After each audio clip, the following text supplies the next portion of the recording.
It's Monday at exactly 7 p.m. EST. Exactly. Just because that's what time it is. If your clock says something else, it's wrong. Yeah, right. We're playing a one shot, or we're playing DreadLore tonight with Ken, Bill, Maddie, and Cody.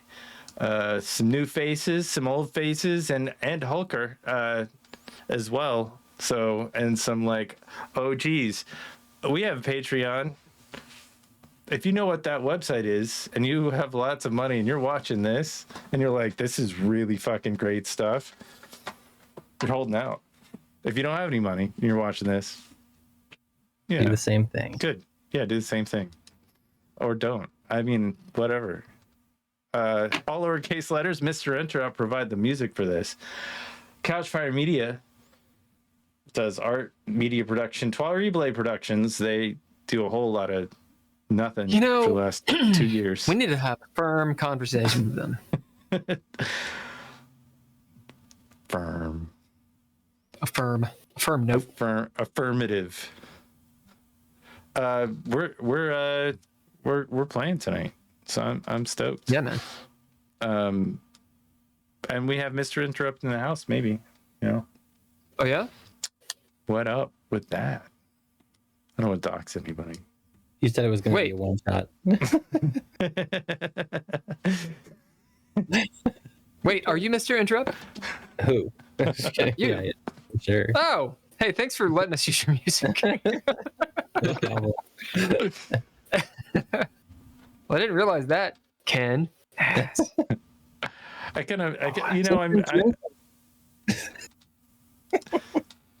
So here I was gonna talk all kinds of shit about Mr. Interrupt.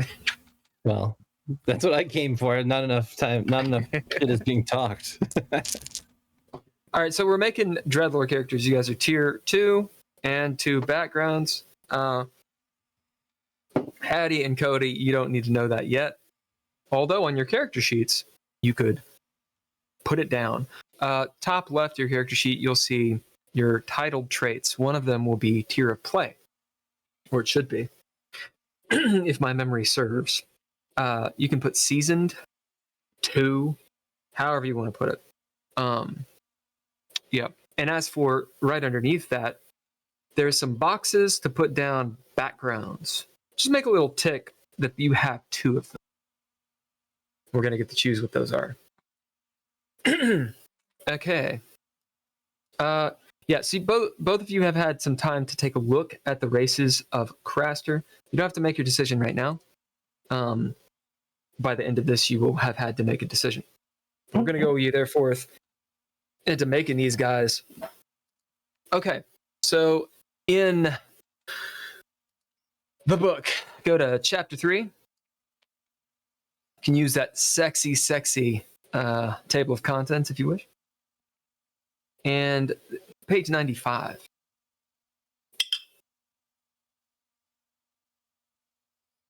All right. So tier 2, you get 10 ranks for your aspects. You get 12 picks for proficiencies, abilities, and upgrades. Now I'm going to decode what all of that means. On the upper right-hand side of your character sheet, you see aspects. There's 4 of them. All right. These are your stats.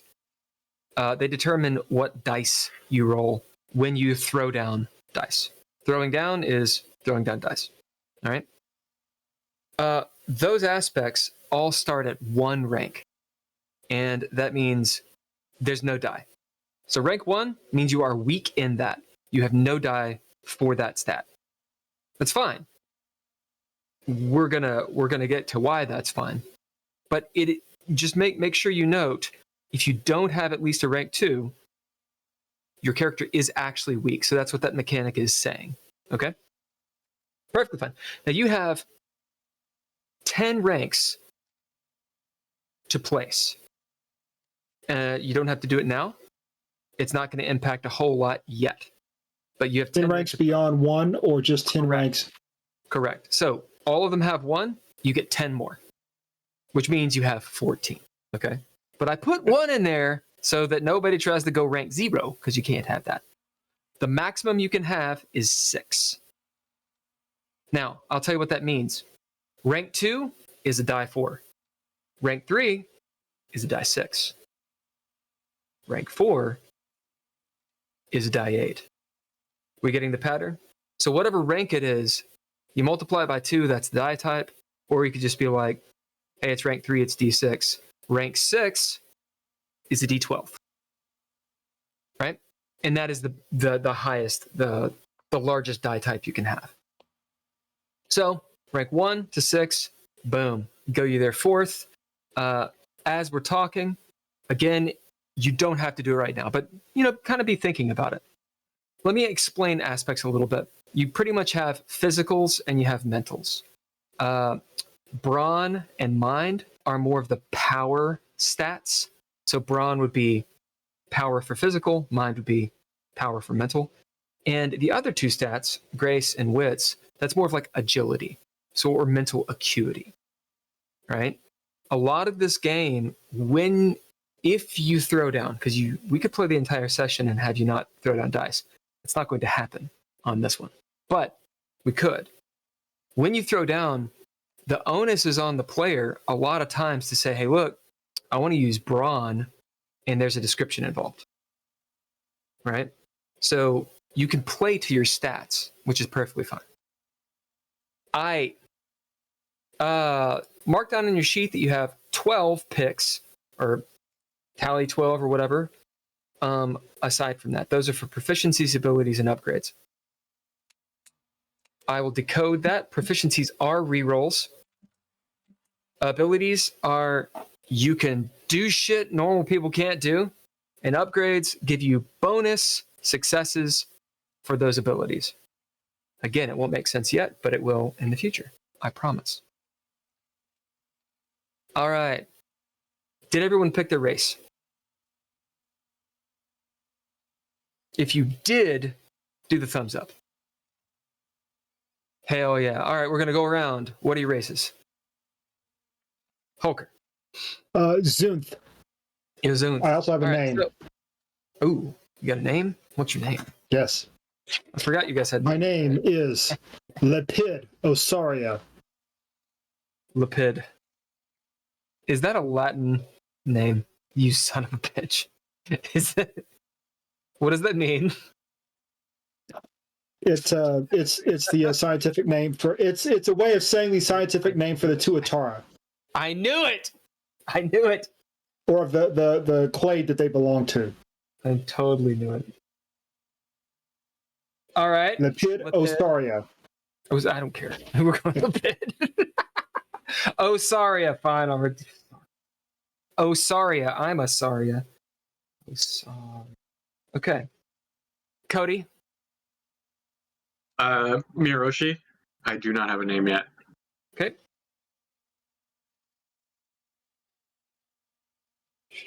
Hattie. A dinner. Dinner. Yep. Mainly Awesome. because I really like Giro. Shawarma Gyro. He likes some dinner.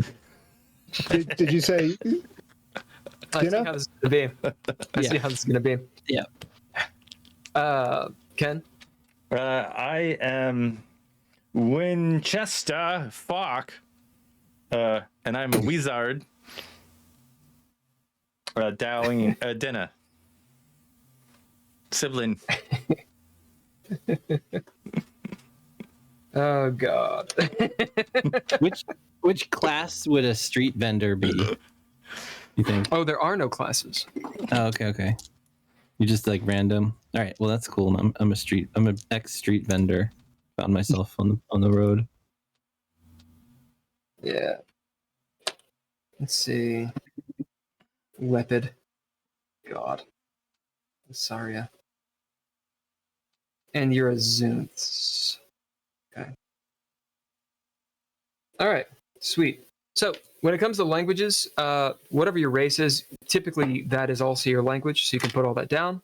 You also have a language called Guo, which is Guo. It's the common tongue. Now we're going to keep on going. All right. So DreadLore is all about traits. When you're going to do something that is meaningful to the fiction.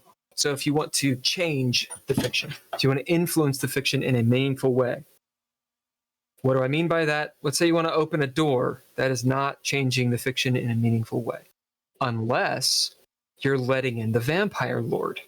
Oh shit. Then you're changing the fiction in a meaningful way. So if you want to do that, you have to preface the action with bidding a trait. So your traits are all over your sheet. There's only a few things that are not considered traits. These are character traits. Think of them like adjectives or a little saying or whatever. Your aspects are not traits. There's a few, like your health is not a trait, but pretty much everything else is. For example, your tier of play, seasoned, is a trait. You wouldn't bid tier of play, you would bid seasoned. So as an example, hey, there's a knock, knock, knock on the door. You guys all live in Barovia. There's vampires everywhere. Do you answer it? You could say, I'm going to bid seasoned. Okay, so you're a seasoned person. And I'm going to go over and see if there's a vampire on the other side without opening the door. That would work. You dig? Yeah. Or you could be like, I go over and open the door. You do, and fucking vampires fly in. Perfectly fine. Once you bid that trait, it is exhausted. It doesn't mean it's gone. It means you just can't bid it anymore until the new scene. And the new scene starts whenever the Arbiter, that's being me, says it does. That could be, you could have 3 scenes in a game session. You could have 1 scene in 3 game sessions. So scenes, big S, allow the Arbiter to pace the game as they see fit. Right? Your traits are your most valuable resource. You're going to get a lot of them. You don't have to choose all these, but yeah, you have them. Your plug. This is why you're in the game. This is why your character stays in the game.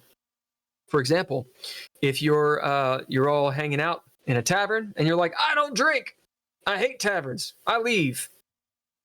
Well, why do you stay? That's your plug. Why do you stay with the group in the adventure? And that's on the player to decide. All right? Of course, you guys don't know anything about this adventure, so you don't need your plug yet. Your fate, we're going to get to roll that soon. So fate is based off the tarot. All right. You guys roll a d12, all of yous.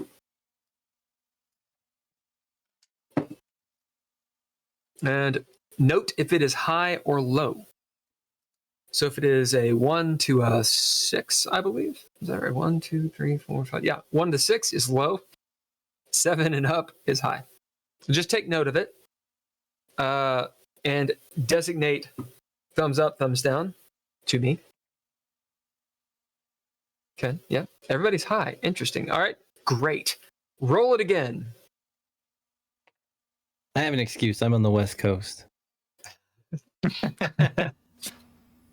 Me too, though. Me too, dog. Oh, man. All right, what'd you get?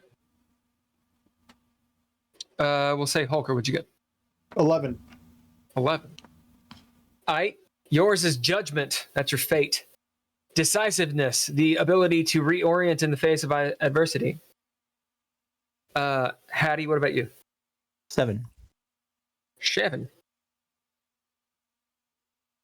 Yours is the star. This is hope and healing, faith in the road being taken. Nice. Cody? So is it a combination of the two, or is it just the one? Just Highest. the one. 7. 7. Yours is the same. Hey, we should be part of a The cult. star. That's right. And Ken? I got a 10. Got a 10. 10 out of Yours 10. is the sun, Yeah. which is optimism. The dawn always follows the night, and you've nothing to hide. Great. He's playing another paladin. I Did am you not say that this playing was a the paladin. nature? Sorry? Did you say this was nature or fate, or is this something else? Fate. It's fate. Fate. Fate. Okay, cool. Let me turn off this light. Right. So your fate, this is something that we roll it randomly because your fate's kind of random in this world. Something you can discover, you can morph it into a lot of things, you can justify a lot of things with your fate. Your fate is a trait. Okay? Alright. Nature. Nature, demeanor. So your nature is who you really are. Your demeanor is who people think you are, how you appear to be. For example, Han Solo appears to be a scoundrel. His demeanor is scoundrel. His nature, heart of gold. Right? So, or you could be like Darth Vader. Be like, evil son of a bitch, demeanor. Nature, evil son of a bitch. Perfectly fine. Or conflicted. So there's latitude here. Again, you don't have to choose it now. The idea is when we start playing, when you start doing shit, and I start saying, cool, what do you bid to do that? To change the fiction the way you want? You're going to find out how you actually want to play your character. And I'm going to say, cool, pick that trait. And now you're playing the character you actually want to play because it's the character you are playing. All right, swagger. It's kind of how you move, your general vibe. Physicality is your physicality. Derangements we'll get to in a second. Flaws. Flaws are traits. They're just, flaws. You can still use them. For example, you can have a flaw that's you're blind, right? But that can still be useful. You have a flaw that's quick to temper. Absolutely, you use it just like a trait.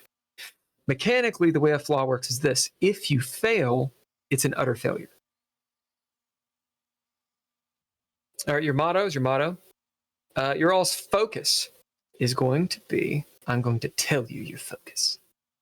I'm the most unfocused person in the world. You're going to be told how your focus is. Isn't it your burning? focus is burning. Ah. Burning. Got that burning focus. So what this means is you guys are not plebs. You're not necessarily heroes, but you are not normal people. Your soul burns brighter, right? And that compels you, or in some cases impels you, to do great things. You're a part of the story. So you have a burning focus. Pretty much everyone else has more of a wavering NPC, get it, type of focus.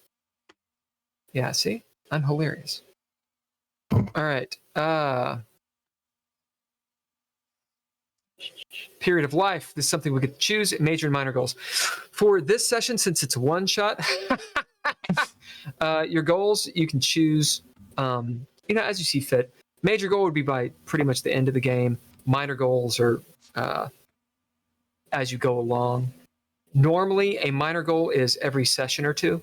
Major goal is every 3 to 5 sessions. So it allows you to sort of pace your character. You get XP when you get your goals. So it behooves you to follow your character goals. Also, the whole party starts to gain XP as people gain their goals. So let's say one of you is the leader of the group and you're just getting all the goals. Everyone is benefiting from it. All right, let's rock and roll down to period of life. So period of life is going to be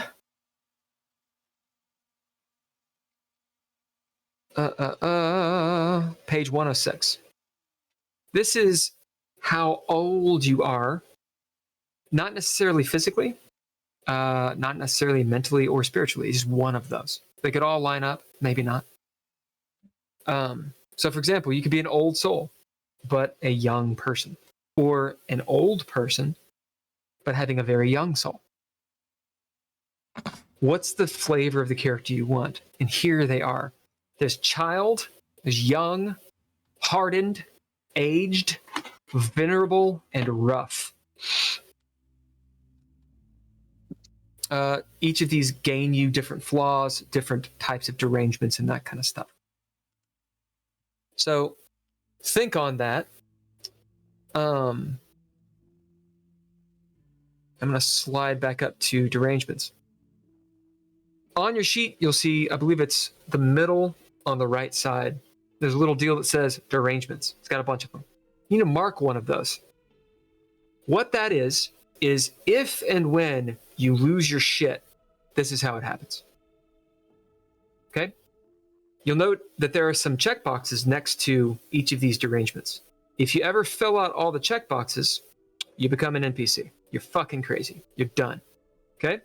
So the idea is you would switch to a different derangement, and by the time you're crazy, you're really crazy. Now, you get derangements from doing fucked up shit, yes, but it's more often from failing sanity rolls.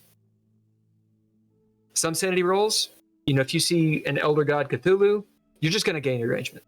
If you fail it, you go insane. So the stakes are different depending on the situation. Phobia, your anxious, irrational fear.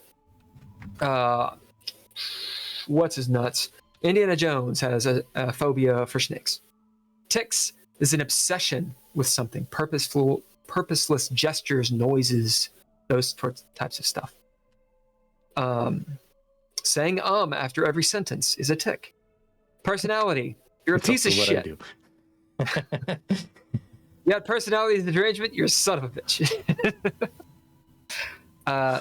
Self-image, interpersonal difficulties, etc. Attention, everybody knows what that is. We all have it. Dissociative, amnesia. These are multiple personalities. Emotional detachment. Psychosis. This is hallucinations, delusions, depression, mania, etc. Now, let me make a caveat here. I am not a psychologist, nor am I a psychiatrist. I've looked this shit up. So if I'm offending anyone in the ether by saying something, go fuck yourself, okay? Yeah. Yeah.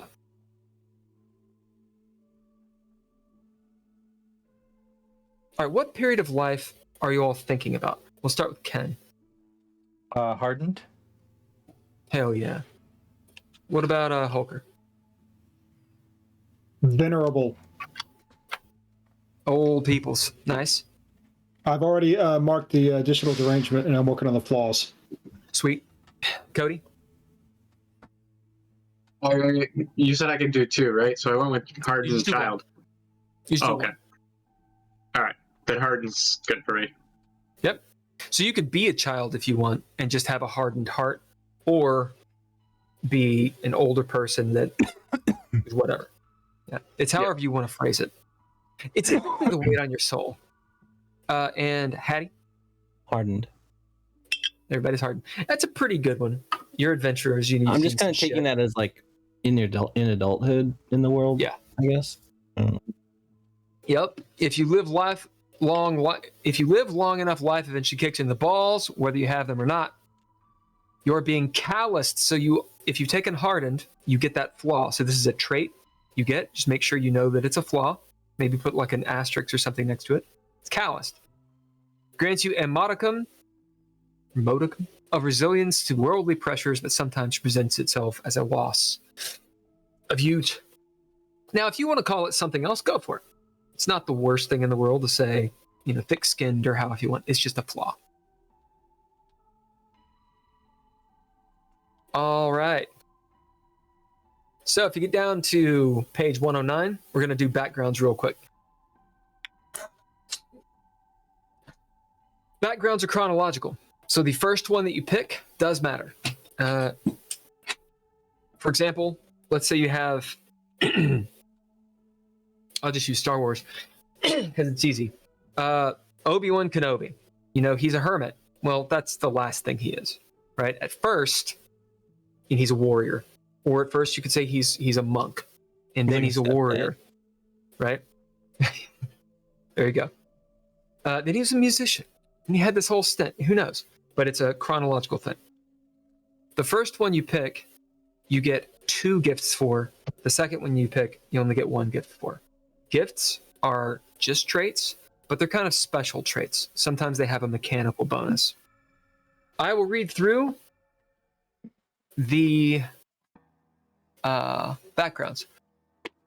Now, in all of my wisdom in the book, I did not put a list on one page of the backgrounds, but they are in the TOC. So, hell yeah. You got apothecary, so anyone dealing with theurgy. You have ascetic. This is a thinker, a philosopher type, a monk. Devout. This is someone who, is devout in the pantheon that is in Craster. There's the brilliant octet, is what they're called. There's 8 gods, and there's a whole slew of other beings of power and shit that you can be all devout about. You can be devout about yourself. Fortunate, you're rich, or some derivative thereof. Mage, mercenary, ranger, the underdog. So some of these are pretty self-explanatory. And warrior. Monstrous, you guys can pick. That's if you want like if you want to be like, I want wings, I want to fly. Okay, and you're monstrous, and you pick that as a background. I wouldn't, but you can. You can do what you want. I laser beams. Okay. These last few things, I don't see them on the character sheet. Like, oh, you don't? You talking about the backgrounds? Or yeah, and also like the thing that you called hardened or young. Like, I don't know where. So hardened and all that stuff on the character sheet. This is under period of life. This is the top left where your title trees are. Oh, gotcha. Okay. Backgrounds are right underneath that. Yeah. Okay. Thanks. I was like, I thought this stuff was traits. Flaw is coming from the period of life, right? Yeah. So a lot of what you're going to pick is going to give you extra shit. Right. And one of the things that I don't know if you heard or not, your traits are your resources. They're kind of like your fuel. They're your mana, if you will. So having a shitload of traits, even if they're flaws, is really good. Okay. Some abilities will be a little bit more niche, but they'll give you traits. Whereas an ability that like allows you to just regain health, it's not going to give you much. All right. What are we thinking in terms of backgrounds? As in background number 1. Mage. That's good. If you want to be a mage as a background is very good. Okay. What about the rest of you? Ranger. Ranger. Okay. So somebody travels, sort of arrogant. Yes. However, I also picked a flaw that I think is going to be rather interesting. But one of my flaws, it's not in the book, but I think it's going to fit my character. It's called Forgotten. No. It's called Forgotten Decades. I'm venerable, but there's some gaps. Really, really old. One of my favorite things to play is there's an anime about that. Yeah. Sorry, go ahead. I think that's fair. I like the character Hulker. Yeah. So he's going to be a ranger, but he's not necessarily going to remember how or why. I love it. Well, I mean, there's a whole Gandalf element there. He forgets shit all the time. One of my favorite characters to play is Underdog. They got a lot of fun characteristics that get you out of shit. But I'm not doing that this time. Nope. You're going mage. I'm going easy to kill. Yeah, mages are not easy to kill. Ken, you go ahead and flip to chapter 4 abilities and start looking at what scroll you wanna dig into. You're gonna have to read through that to know how to use the magic. Okay, that's his homework assignment. For Cody and Hattie, it's just a lot of mental energy. Cody and Hattie. Apothecary. What? Apothecary? Okay. And Hattie? Seeing a list of things. Am I supposed to pick up on a list or? No, in all of my wisdom, I did not actually make a list. There is a list. It's a. Oh. It's I might have page created 109 a is where it list starts. that'll help you with Apothecary. So, sorry. Hattie, you're looking at the PDF, right? Yeah. Okay. Do you have the table of contents open? I mean, I can get there. I'm on 109. Well, I don't mean the TOC page. I mean the little ribbon on the side, the bookmarks. Oh, let me see. Yeah. Yeah, you definitely want the bookmarks open. Okay. Yeah, the sexy goddamn bookmarks. Mm. And then if you go chapter 3 creation steps, number 4 is backgrounds, it gives you the list. Okay. Got it. Oh, okay. I don't know I was seeing why those. I was like, wait, what, is that what those are? Okay, cool. That's perfect. Yeah. Okay. Let's see. Yeah. Version 2 will have it, I swear. No, this is great. This totally works. It'll also have a character sheet in the book. What? What's fortunate again? Like sort of from a high level? It means you come from wealth. That doesn't mean you're rich. I see. But it means that you have the possibility of it. Got it. You know. Yeah. I'm the 13th cousin of Daniel Boone. Right. Whatever. I think I'm going with a mercenary. Cool. Mercenary first. All right. What about second for you guys? Remember, this is chronological. So think of the kind of character you want. The sort of to get you to where you are right now, which I'll tell you now. You guys are on an airship in the southeast over a vast place called the Myri'i Expanse. This is where Myri'i are from. It is rife with deserts and weird storms. There's this is a wild place. It's the wild southeast is what it's kind of like. The Myri'i settlements are all along the coast, which is very far from where you are. And I don't know if you'd call yourselves smugglers per se, but you're definitely on a smuggling ship. So that's kind of what's up. Yeah. Legal or not, we want to get paid. Yeah. Are you just passengers? Are you part of the crew? It's entirely up to you. You cannot be the captain. Actually, you know what? Fuck that. If one of you wants to be a captain, he's perfectly fine. I don't care. Well, I think that we all have found roles on the ship. I mean, at least I have, because I'm there to cook. Hell yeah. And serve. Well, like, so I'm thinking that I came up in the city, and in some city, maybe you could figure out which one it was in the world, but like that's like I was a mercenary before, and then now it's what's the other one? Being a Denna, you could literally be one of the thing about it being Denna is you're the most populous race. Like, they're everywhere. Right. Yeah. So yeah, you can be anywhere. Why is Cody there? They are in the Expanse. It makes a lot of sense why you'd be there, but that's up to you. Sorry, I interrupted you, Hattie. Go on. No, it's all good. Keep going. Yeah.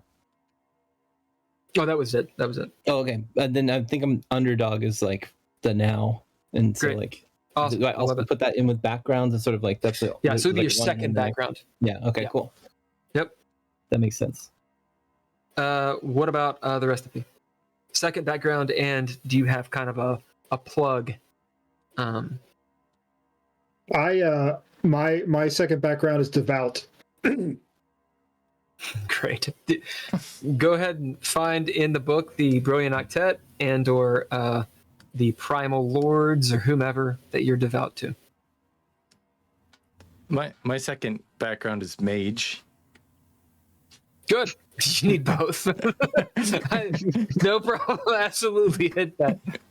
I suggest it. A mercenary. Do I get a second scroll with that? Not necessarily. It's up to you. It's up to you. We'll go through mage here in a second.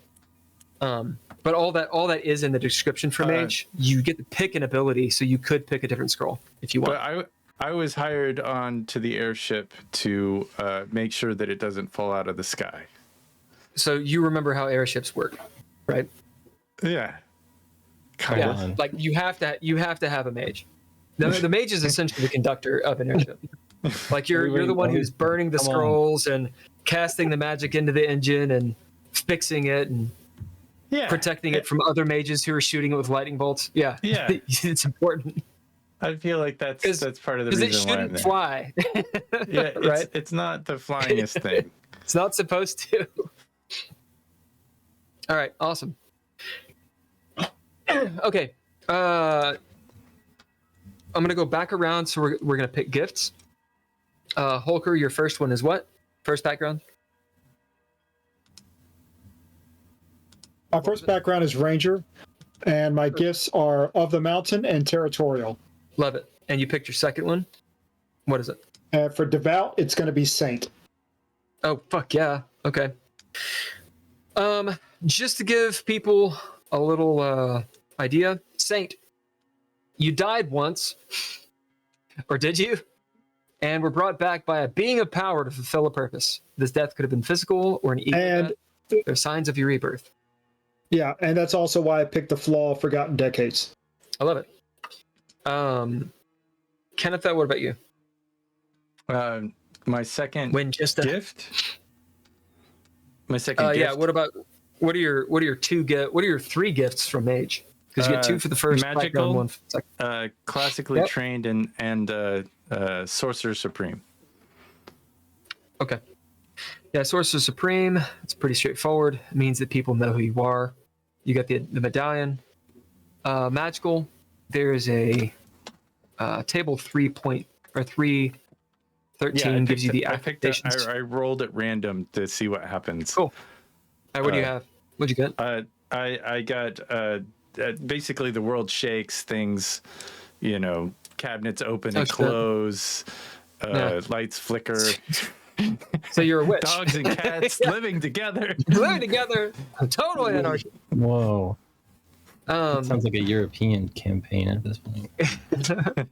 All right, and Cody, what are you thinking for your backgrounds in your So, yeah, in the first one, I'm picking Addict. It's like a nice. I love it. It's like a fun one there. Yeah. And you get 2 for your first background. So yeah, I'm gonna also take Physician. Okay, so you know how to hurt and heal people. And Hattie. We're talking about gifts for the background. Correct. And you get 2 gifts for the first one and 1 for the second. Okay, so I got pirate and Nice. worldly. Good. Yep. So you can know a lot of stuff from those things. Yeah. And what about your third gift? The third gift that would be my second background. Yep. So that one is, let me see, did I already write it down? Criminal. Good. Okay. I love it. All right. And Cody, do you have your third gift? If need be, not. Oh, okay. I was gonna say if need be, like it seems like you guys are really good at making choices. Sometimes people don't. I just say roll a d8, and because there should be 8 in all of them. Awesome. Nice. All right. So those are backgrounds. Backgrounds. Everything you guys just said are traits. Okay. So all your title traits, they're traits. Everything from backgrounds, all traits. So you could bid apothecary. You could bid your gift. You could bid whatever the title things are. The reason there's a distinction is to give you guys a start. You got your title traits. It's like every character has those, right? And then you get gifts down, you get traits beyond those. All of its traits. Your name is a trait. Okay? You can literally bid your name.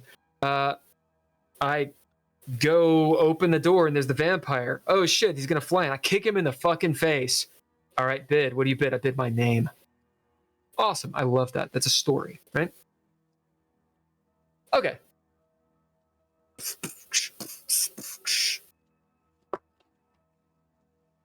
Something we're gonna get. A little bit of maintenance. We're making full characters. Usually I go like light, but you guys know. I know that you can handle this. So we're gonna make full-on characters. With your backgrounds, it gives you extra picks. All right? Maybe a needless complication, but I think it's cool, so we're going to rock and roll and do it.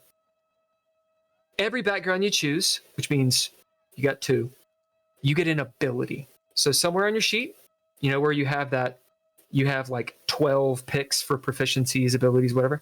You get 2 extra abilities. Make note of that. You also get some ninja gear. All right? You get to pick one of these. So, for apothecary, This would be at the top, and this is for all the backgrounds. It'll be at the very top, right underneath the title, under whatever the background is. Kits. You pick obviously the one ability pick, great, and then one of those options for ninja gear. Just write that down on your sheet under ninja gear. It should be on the back of your page. If it says something like a random whatever or 4 vials chosen from the, we will deal with that when we get to ninja gear. Call them loadouts. Hey, look, it's Mike's girlfriend. All right. The artwork in this book, actually, the idea was inspired by my buddy Overone. He showed me the way of doing it, but I wanted it to have sort of a watercolor look. So we took cosplay that many of the people that you might recognize did, and then we beautified it. My ex-girlfriend, who actually helped a lot in the making of this book, in certain ways, is throughout it. Is that weird?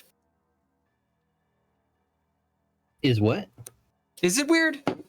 It's a little weird. Flipping through. I'm like, yeah, there she is. Is throughout it? Is that what you said? Throughout? Yeah. Oh, I thought you said is stubouted, and I don't know what She's stubouted is. I was like, is stubouted? Is it weird that she's stubouted? I don't know, but she sounds good. I don't know. Yeah. Stubouted. It's not weird. It's just what it is. Proficiencies are rerolls. Now, bottom left of your sheet, you'll see that you can have up to 4 in each of these. This, in the errata for DreadLore, is simplified. All right? So we're going to do a simplified version of this because I think it's just better that way. The original way is each one of those categories, you kind of had to justify, okay, well, I'm doing violence. I can use a violence reroll, right? Now you don't have to do that. Instead, you can just mark those categories out. You have a number of rerolls, and that's how many times you can do rerolls. So it makes it a lot easier, a lot more straightforward. Now, the balancing game you're going to have to figure out is how many abilities and how many upgrades to those abilities do you want versus your rerolls. You could have 12 rerolls. It's awesome. It means when you roll your dice, you pick 1 die to reroll, that's 1. Right? Pick another die, that's 2. But you would have very, very few abilities. So think on that. We're going to be making decisions soon with abilities. All right. Ken, I'm going to start with you. Because obviously you have Magicka as an ability. Yes. Yep. All right. So what scrolls did you pick? I just picked Mage Staff, and I picked Scroll of the Void. Okay. Is that it? Well, I would. You're fucking Arcanist? Yeah. I mean, it's up to you, dude. That's whatever you want. And I was thinking of the Air and Fire one, the other Air and Fire scroll. That one's great. Yeah, I mean, I'm not gonna say anything. Air and Flame. Okay, so something does not come from nothing in Magicka. All right. If you want to cast the fireball, you have to get the ambient heat from somewhere. Mm. So a fire mage is also an ice mage, right? Okay. So just so that's sort of understood, think Avatar, Airbender shit. You can like pull from the sun or whatever. The void, you're pulling from the aether. You're pulling from beyond. This is a place of chaos. And anytime you do it, there's a cost, which is sanity. And anyone that sees it also pays that price. Sure. So just be careful with how you use it. Yeah. Air and Flame is natural, so it's less dangerous in that regard. It's a little more useful with an airship. If you want to power the airship with void magic, it's going to be a little weird. but you can absolutely do it. And that's when you get into telekinesis and teleportation and all kinds of shit. Did we say I could have 1 or 2 scrolls of magic? You can have both. You have both abilities, and you have 12 picks for abilities. You could have all the scrolls if you wanted. Yeah. You just will suck at them. Right. Yeah. No, I don't want to do that. Yeah. Now, for you, you have magical control. Magical control is associated with every scroll, which means you could have magical control 1. That's what it starts out as for void magicka. Well, if you get the scroll of air and flame, it's also got its own magical control. Yeah. Right. Okay. So you could have control 3 on void and control 1 on air and flame.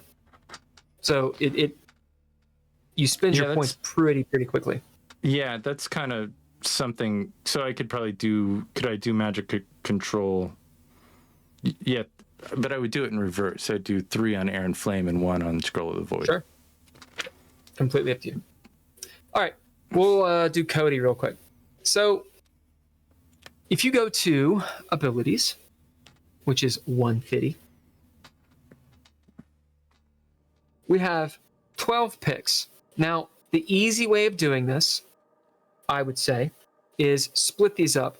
Take 6 of them, throw them into rerolls. So just 6 proficiencies. That's done. And that means you got 6 picks for your abilities and 2 from your backgrounds. It means you get 8 picks for your abilities. That's what I would do. You do not have to do this. Wait, Okay. I don't understand what choice you're making there. You're saying you could choose 6 and 8 and versus what?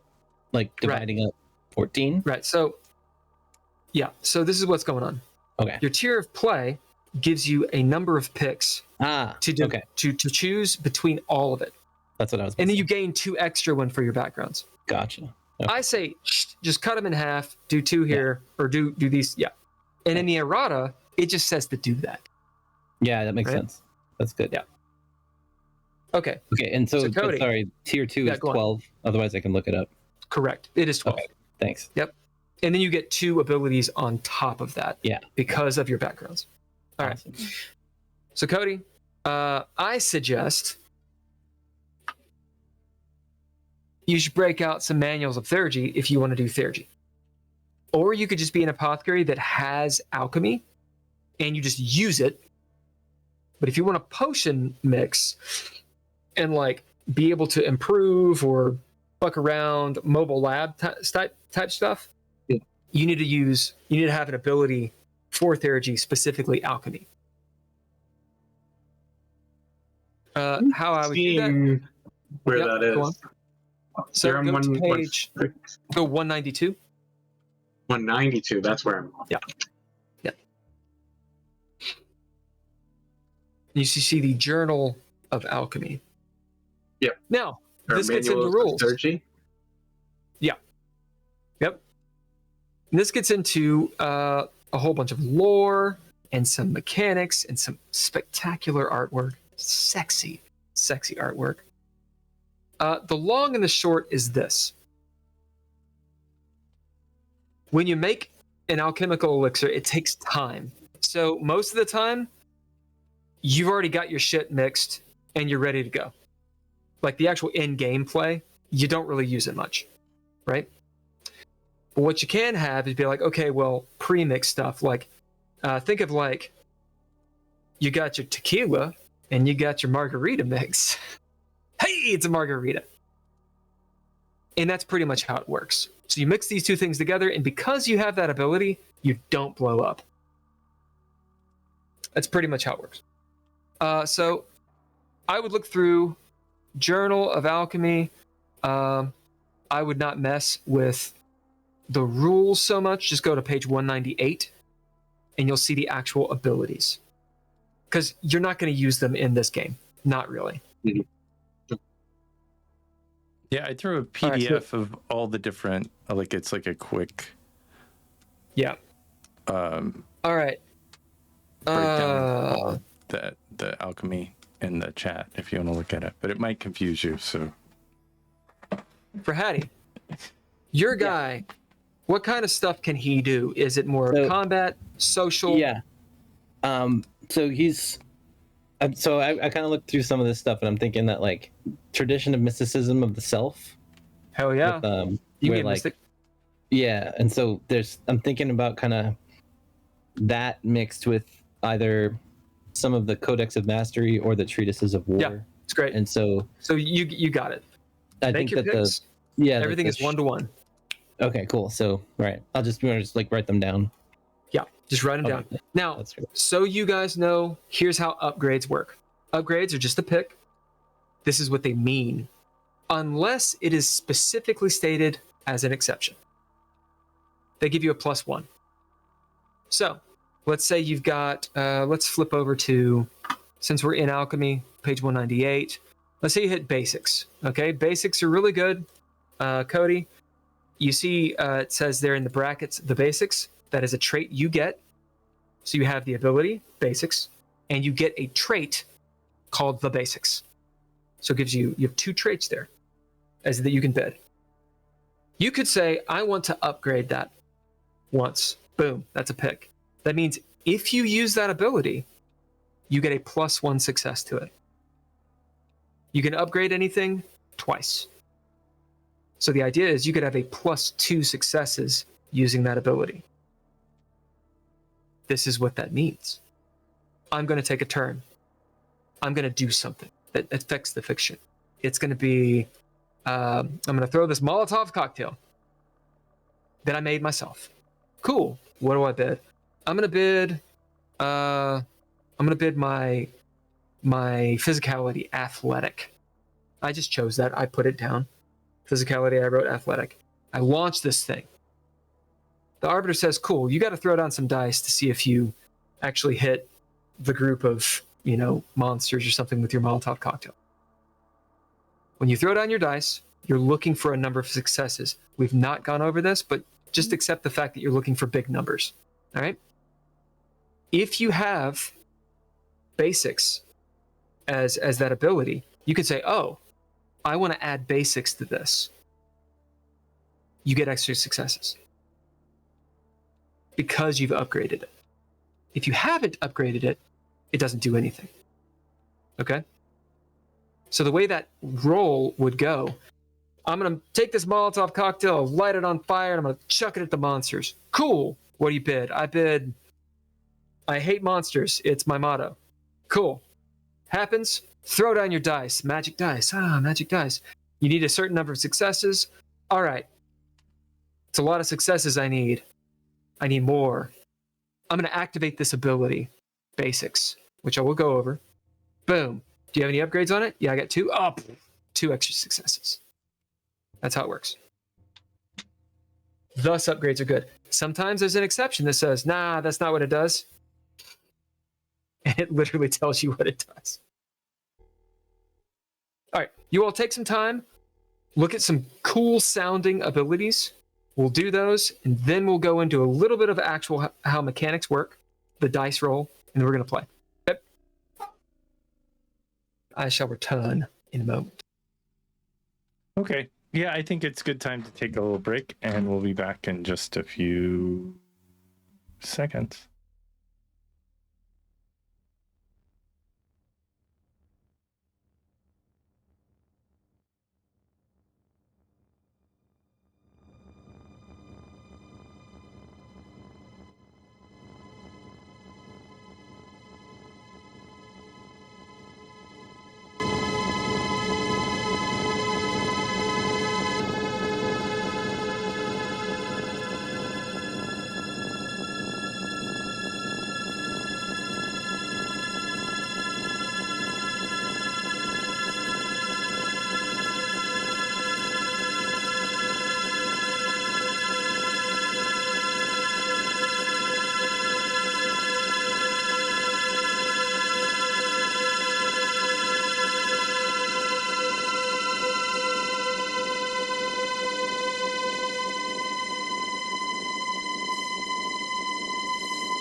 you have something that defends you. So it could be armor, it could be a shield, it could be whatever, And you have something utilitarian. So all characters are going to start out with at least that. Now, how cool their shit is, that varies as widely as anything, right? You could be like, I've got a spoon. It's utilitarian, and it's a big spoon made of metal, and I hit people with it. Cool. I'm fine with that. I don't care, right? And a metal skirt. Awesome. Whatever flair it is that your character has, right? I'm a cook in full plate armor. Fine. You're a pirate. Somehow you got the thunk. No one has ever seen your face. I love it. Whatever you want to do. Just understand you'd be rolling around in an airship in full plate armor. So, who has armor? Raise your hand. Oh, what does armor do? It basically gives you extra hit points.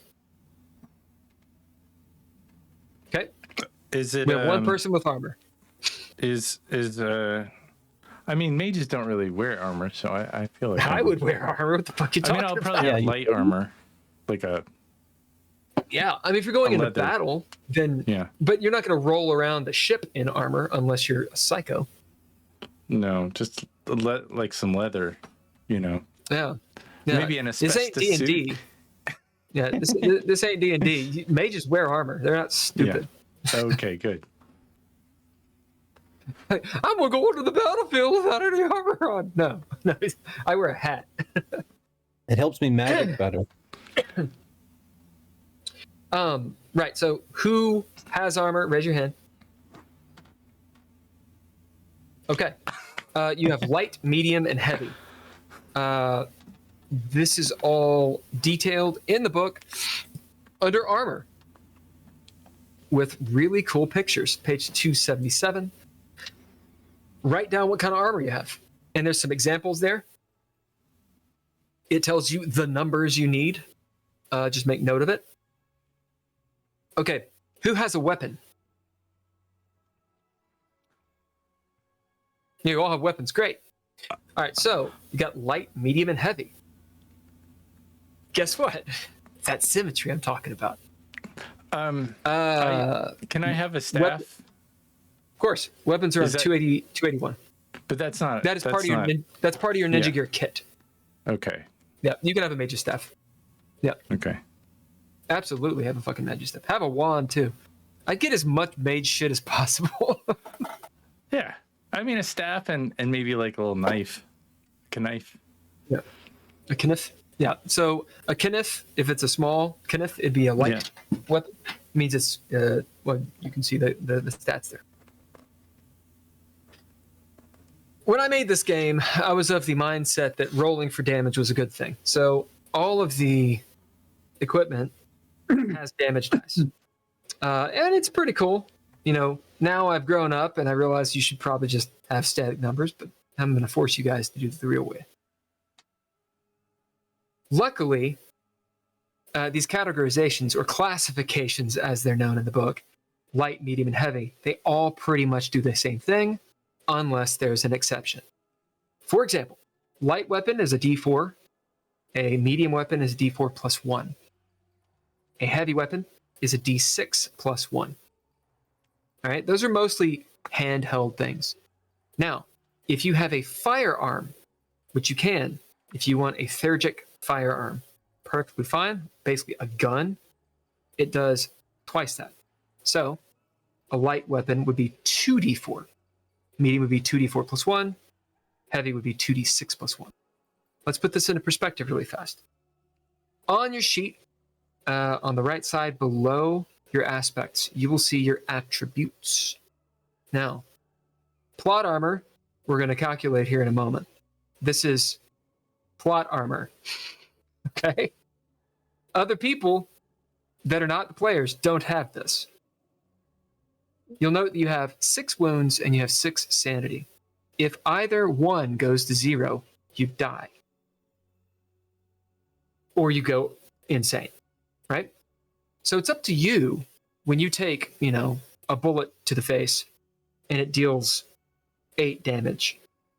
Well, that would kill you. Well, there's a reason that it doesn't. Maybe you take 3 wounds and 3 sanity. That's up to the player. You get to designate and allocate where that damage goes. Of course, it's got to go through your plot armor first because, you're heroes. My point. Bad guys have anywhere from like 6 to 10, if they're pretty tough, vitality. So if you're rolling 2d6 to damage, you dig what I'm saying? It's rather deadly.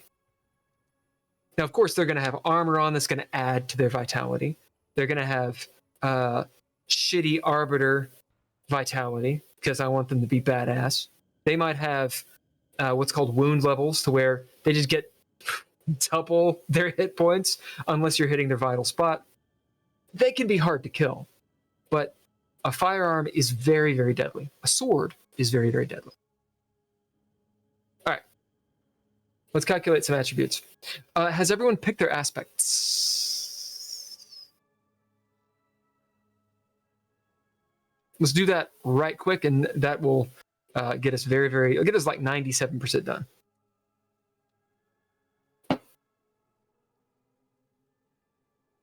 Holker, have you allocated yours? Yeah, I picked mine. Sweet.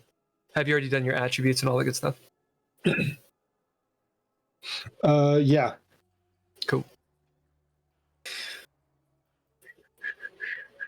What do we roll for the aspects? So you don't roll anything for them. Oh. You allocate, you got 1 rank in everything, and then you get 10 ranks on top of that. Oh, okay. Max is 6 in any one. Okay. Oh, okay. So, for example, the mage, you're going to want something good in mind, because mind is almost always what you roll. Not necessarily. You could be the kind of mage that only uses brawn. It's like from your physicality, that would be okay. I would say wits is probably not good, and grace is probably not good.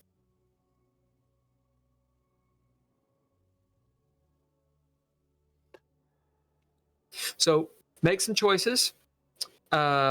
It's not the end of the world if it's off. We can always modify it.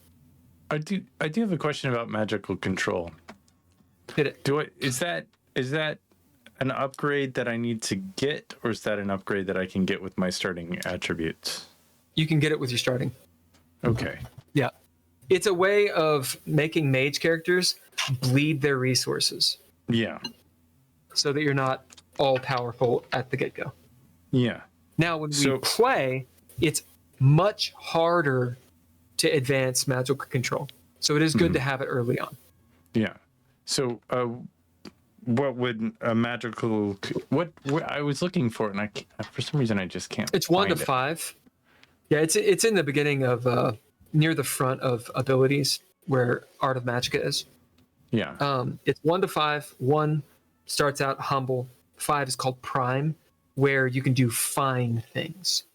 Right. Pretty much the higher it is, that means the more long-lasting, the less fleeting, the more intricate, just the more control you have over it. Right. And that's a different magical control for each Yep. scroll. Is that correct? Right. Yep. And that would take an ability point.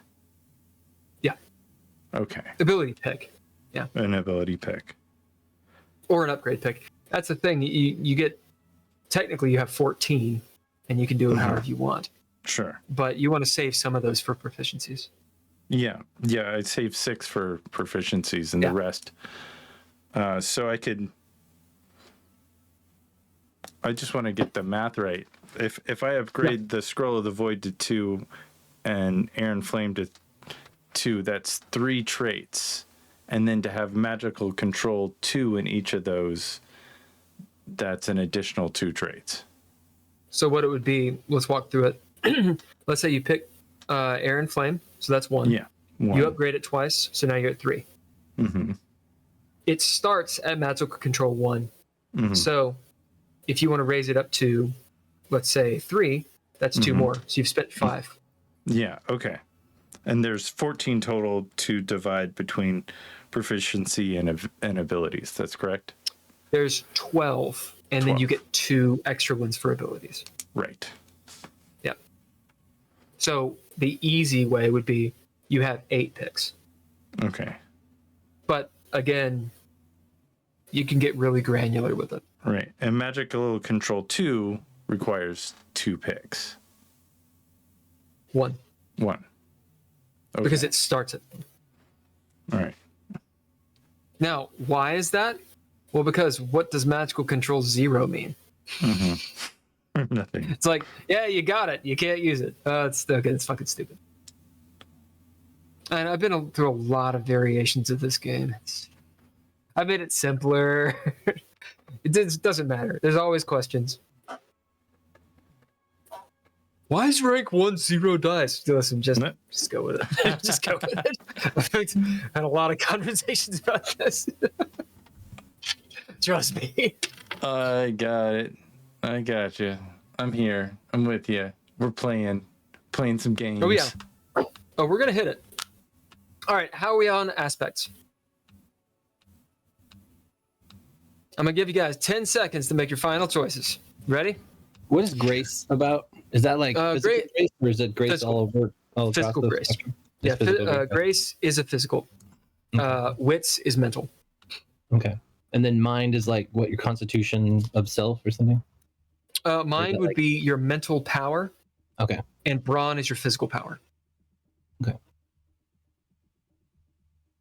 You trying to what hurt do we somebody? roll when we roll aspects? We're rolling a 10.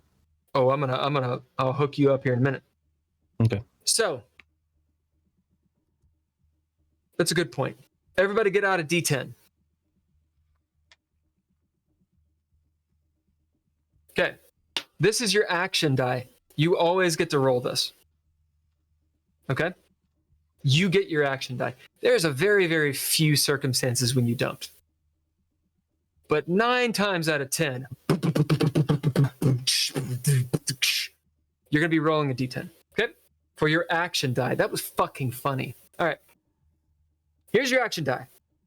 You roll your action die with your aspect die. Okay? So let's say we're going to make a brawn roll. So, Holker, what do you have for brawn? I have 3 ranks in brawn. Which means your die is what? Which means my die is a D6. Okay. What do you have, Hattie, in your brawn? Same. Okay. And Cody? 2. So what die is that? 4. Correct. So if you're going to make a roll, you roll your aspect die, so your brawn, and your action die, your D10. Roll them together. Go ahead, roll them. This is called throwing down. Your throwdown is your action die and your aspect die. All right? Now, if you had a rank 1 in one of these, you would just roll your D10, your action die. Dig? All right. You're looking for successes. These are successes. On the die, 4 to a 7 is 1 success. 8 and higher is 2 successes. What that means is, if you have a larger die type, a bigger die type, you can get more successes. For example, let's say I roll my D10, right? I roll it, let's say I get a 10. That's 2 successes on that one die. Then I roll, let's say my D8. I get an 8. 2 more successes. It's 4 successes, right? That's how it works. Now let's say I was like, oh shit, I want to activate my basics alchemy, which I gave 2 upgrades. 2 more successes. We'll get there. So certain things on the die are successes?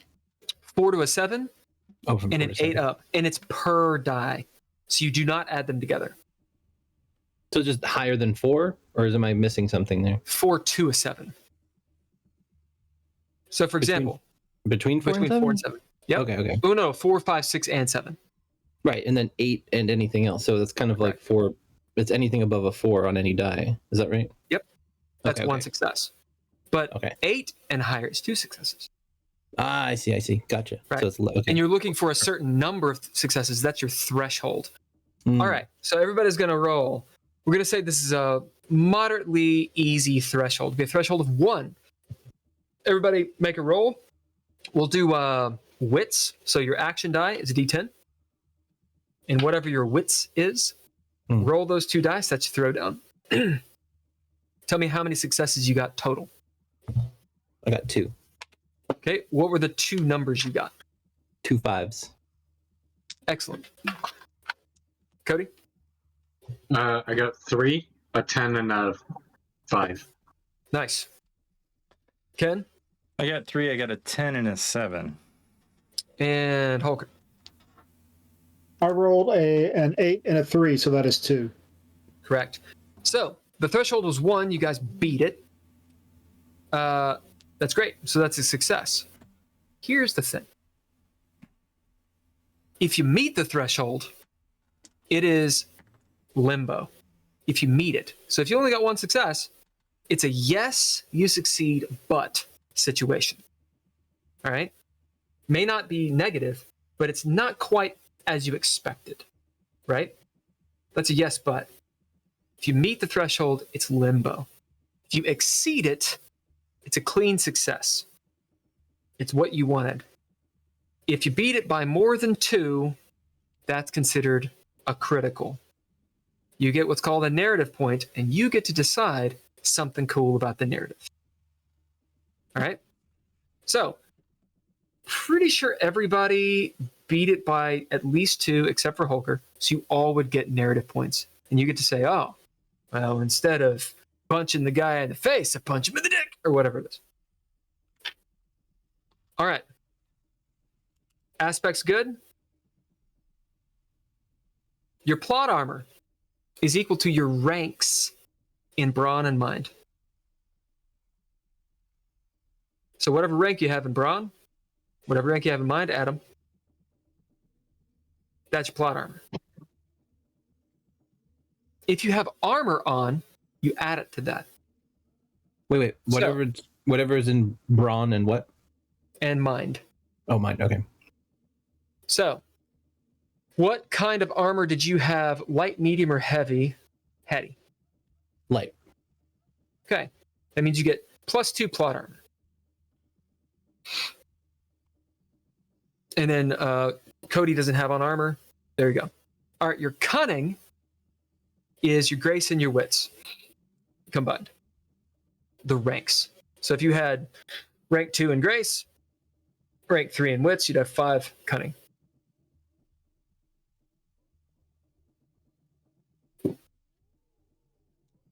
I got everything. The dogs just need to go out. You're good. You're good. Cunning is super important, as we'll find out here in a second. Your breath. All of you have 3 breath. Your breath is your backgrounds +1. You all have 2 backgrounds +1. That is 3. Here's what all that means. Cunning lets you go first. In DreadLore, the bad guys go first. Now, technically, the order of operations is the world goes. So this is things that no one controls except for the powers, the beings of power. The world goes is the world action. Then it is the antagonist's turn. And then it's the player's turn. It's completely up to you who goes first among the players. A better way of saying this, as it said in the book, is world action. So the Arbiter describes the scene. Then, if anyone wants to spend cunning, the cunning action. You get to go if you want. You drop a point of cunning. Bad guys, players. So if you drop cunning, you get to go twice in 1 round, which is powerful. How do you get cunning back? By completing your goals. Okay? If you get a goal, then you get some cunning back, and that's detailed later. Breath. Go on. Oh no, I see the blank of blank. The first blank is like my tally, and the other one is my max, and we're talking about we calculate our max. Yep. Okay, cool. Exactly. Perfect. Your breath, if you spend a point of breath, 1, you kind of age in your soul, you get white hair, whatever it is, the metaphysical thing. It allows you to immediately go meet the threshold. You go to limbo. So let's say I'm like, all right, You're going to go punch God. Cool. I spend a point of breath, punch God. Technically, you do. You meet the threshold. It is a limbo situation. So it's yes, you do, but, and of course, that'd be a big but. The way you get breath back is the same way you get cunning back. You meet goals. If you run out of breath, that is when that D10, your action die, goes down to a D8. Breath is it's the 90-pound mother who lifts the car to save her child. She spends breath, right? It's that moment where you defy the physical, or do you defy the mental?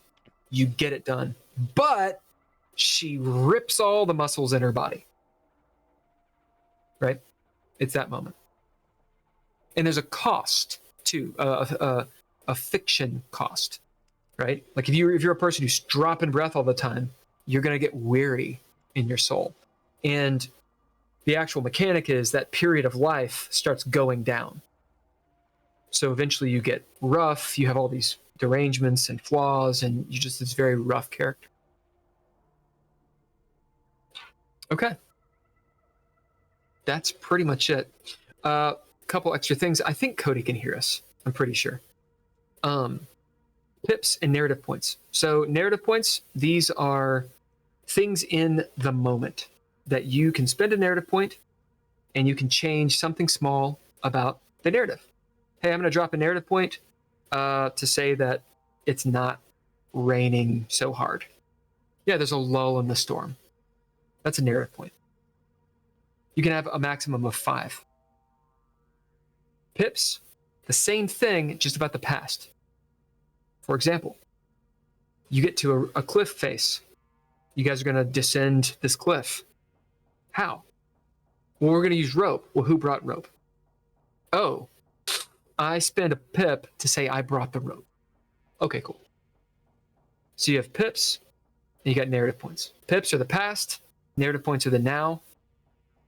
I did not plan that to actually work, but it did. Pips past, narrative points now. And a lot of times when you do cool shit in game, the Arbiter will gift you with these things. You guys ready? Mm-hmm. Fucking A. Let me make coffee. Wait for Cody to get back with the Doogs. And we'll rock and roll in this airship. Do you want to...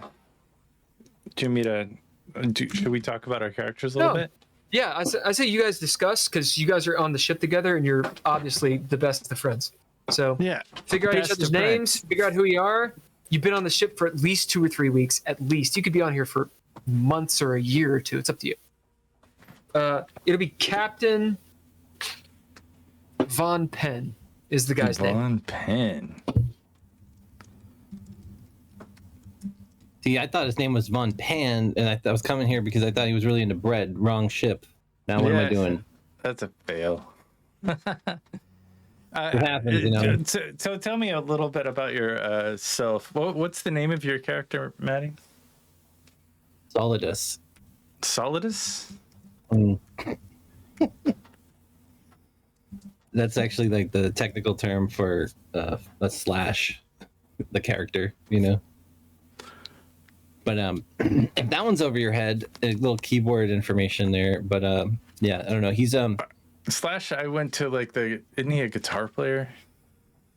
No, I'm thinking like forward slash forward slash. Oh, okay, yeah. Like, it's a Solidus. Linux. You go by Sol or whatever.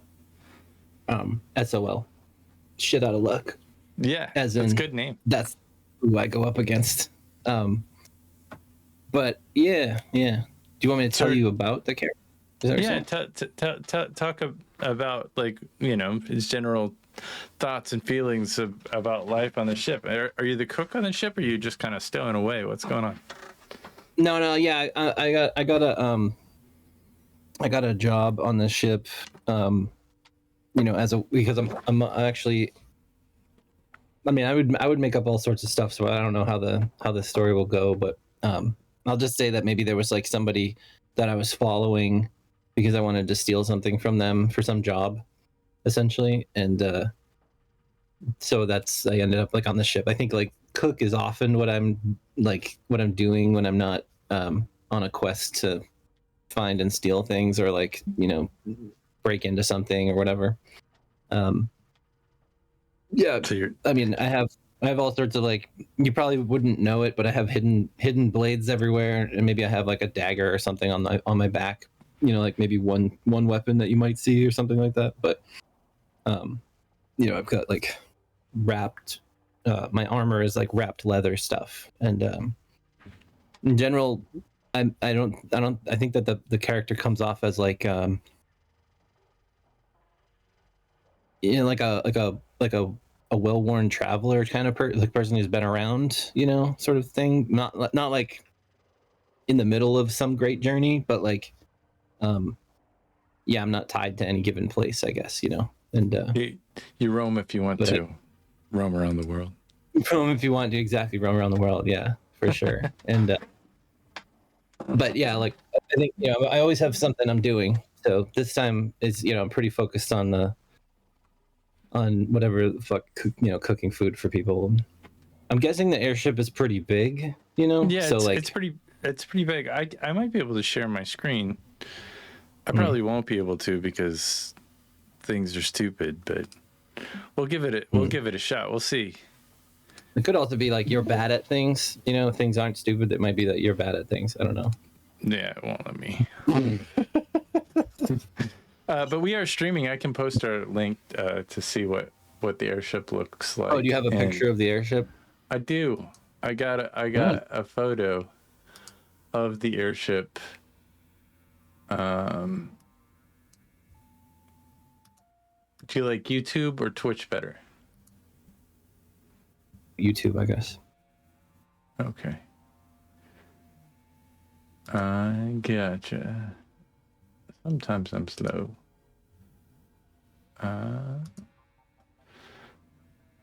Tell us a little bit about your character, Cody. Your name's George.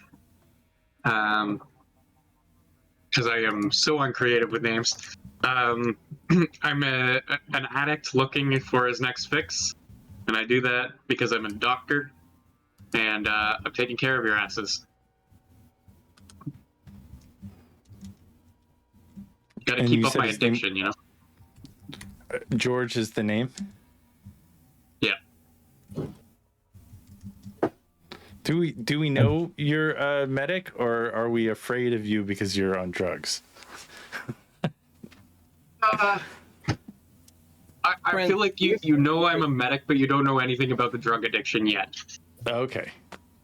I might have an idea that you're somewhat on the drug. I would say that you and I might know each other because we collaborate. You know, if I'm a cook and you're an apothecary, then it makes sense, you know. Yeah. Let him cook. If you're That's got to be one of your traits. Let him cook. yeah. Holker, but tell us a little bit about your character. What's their name? And My name is Lepid. Osaria. Oh, okay. Yeah. Lepid is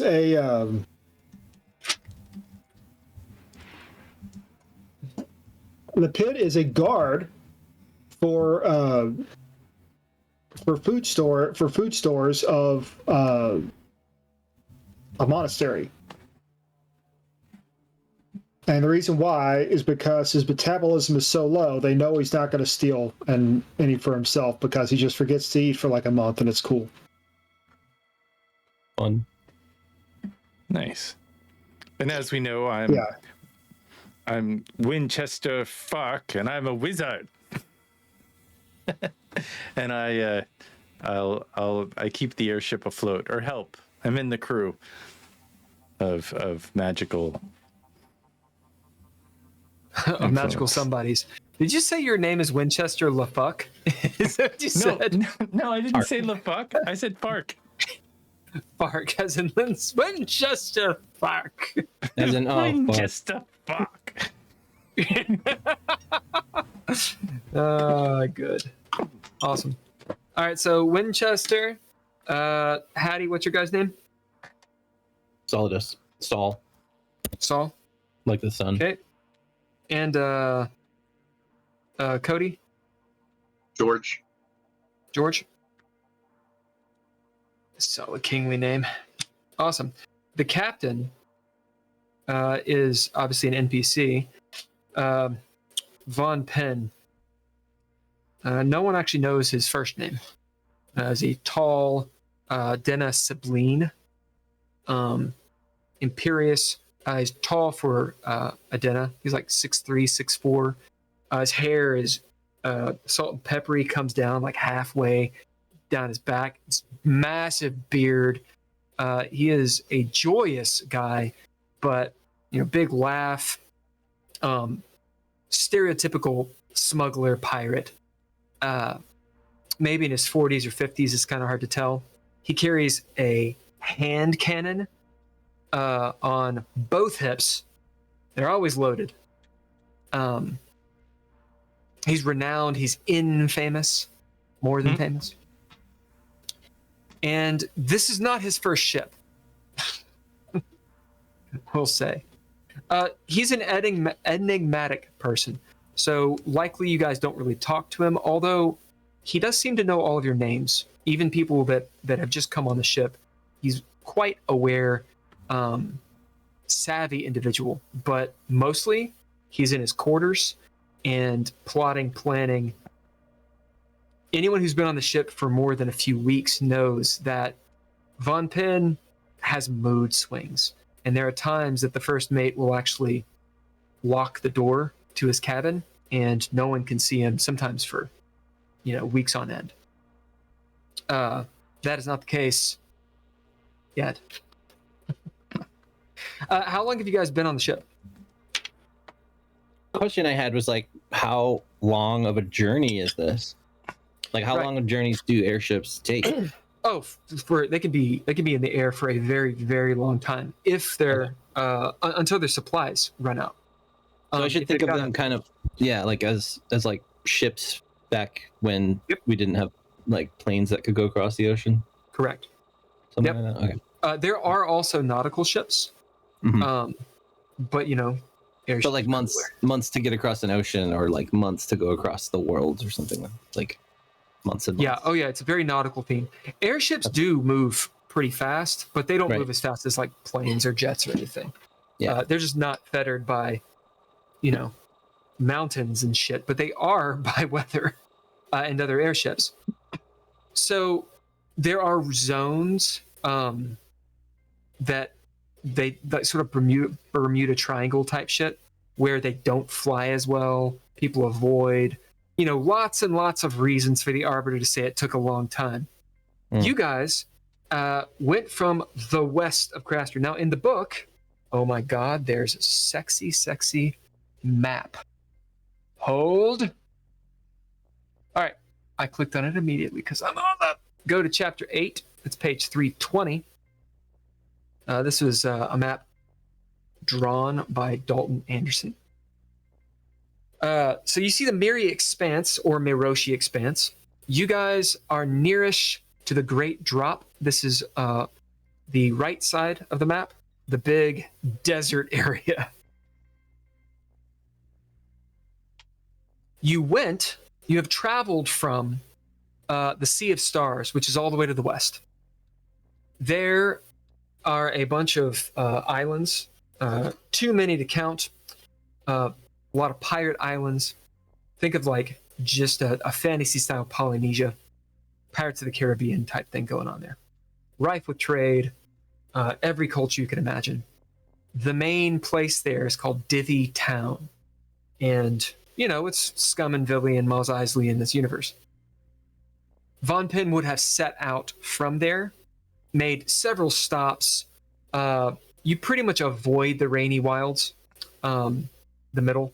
This is an Amazonian area. This is where the Zunths are from. Think Aztec, think Indiana Jones, anything like that. Likely Von Penn did some stuff down in northern Azraelia, so that's that southern continent. looped around, and then you're headed towards the Great Drop, although you are not going into the Great Drop. The Great Drop, it's a massive drop. No one knows, Cliffs of Insanity large, okay?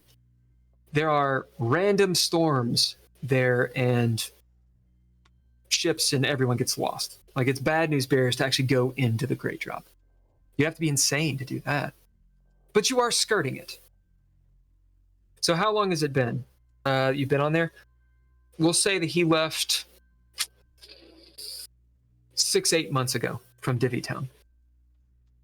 So at some point along the way, you could have boarded his crew,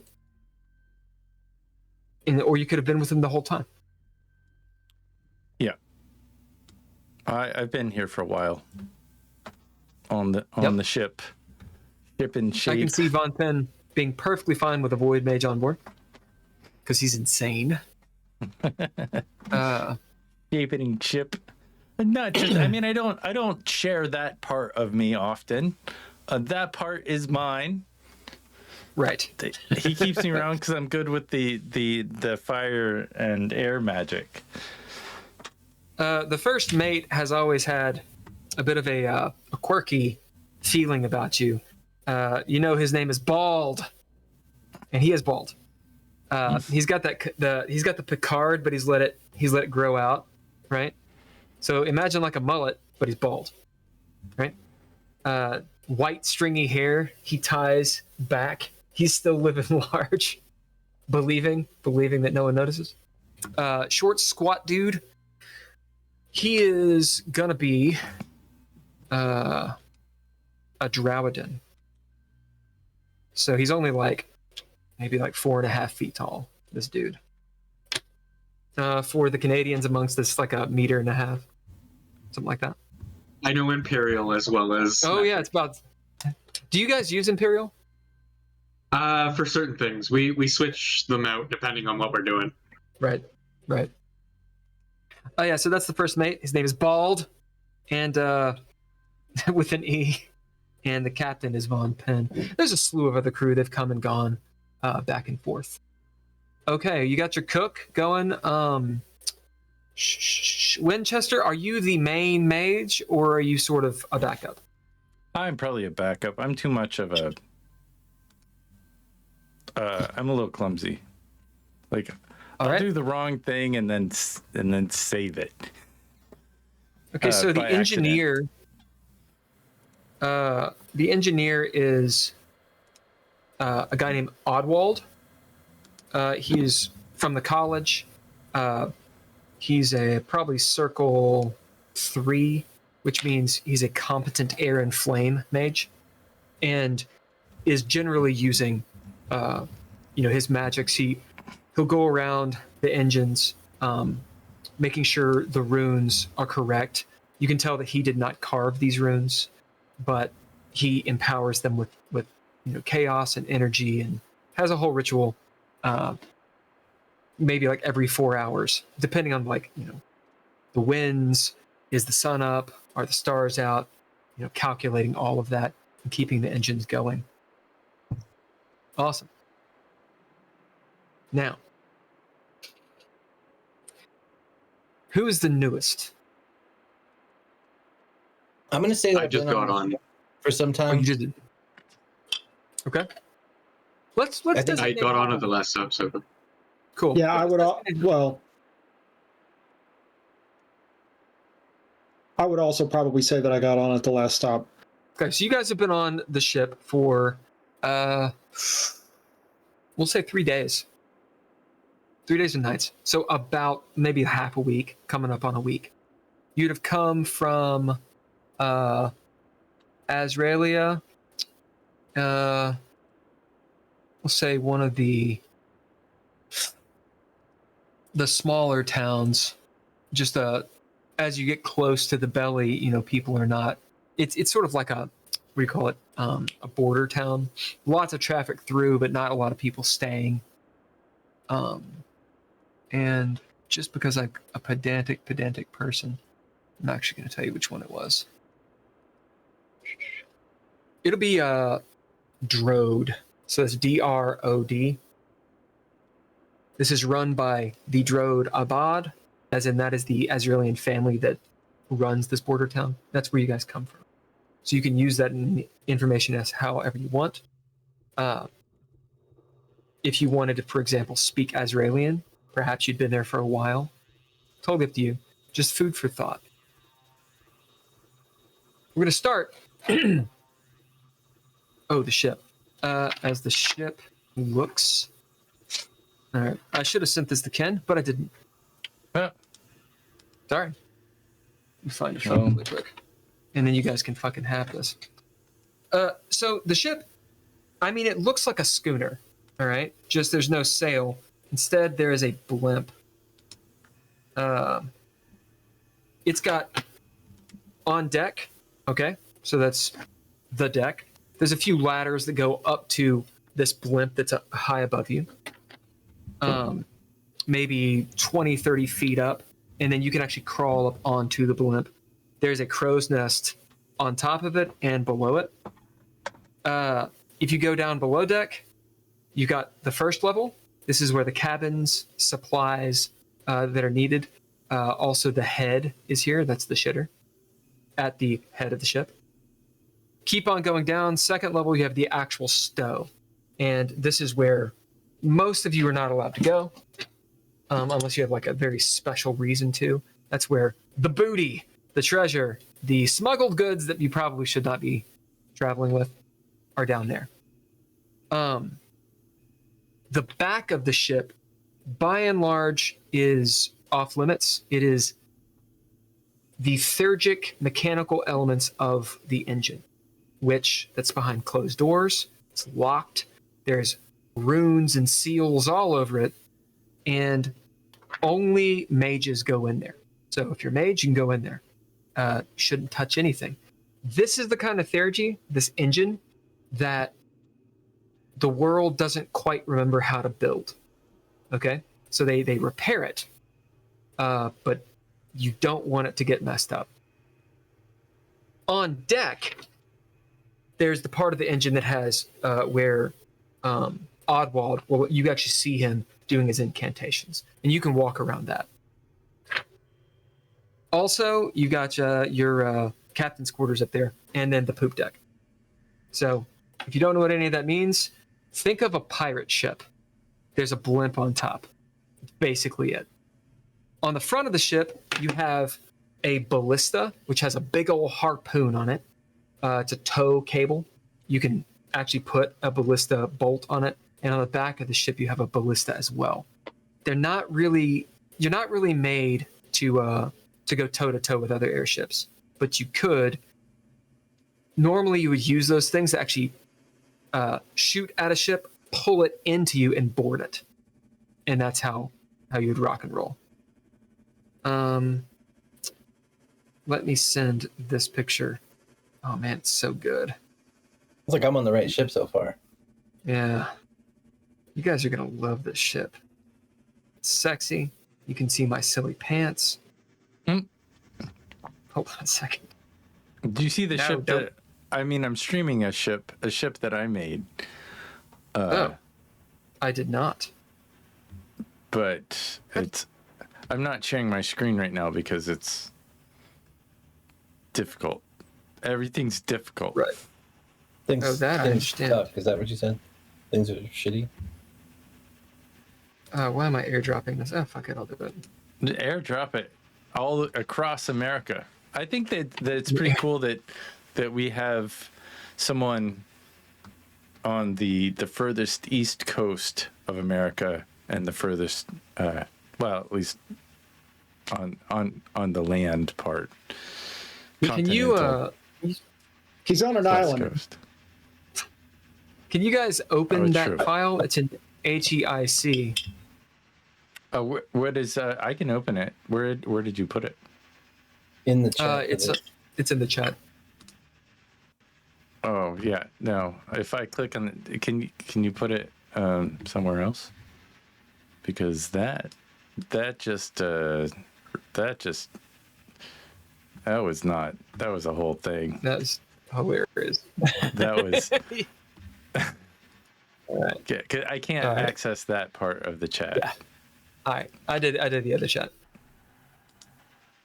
Thanks. Yeah. That's what And happens you guys when. can. That's what happens when. Then the whole screen went like, doop. Just a big derp. Kind of knew that would happen. It's like, okay. All right. What are you all drinking? I'm about to pour some bourbon. Patty? Water. Soda water. Cody? We'll switch to coffee. Yep. Holger? Water. Sexy. All right. Down below on the first level, in the supply room. So next to the kitchen,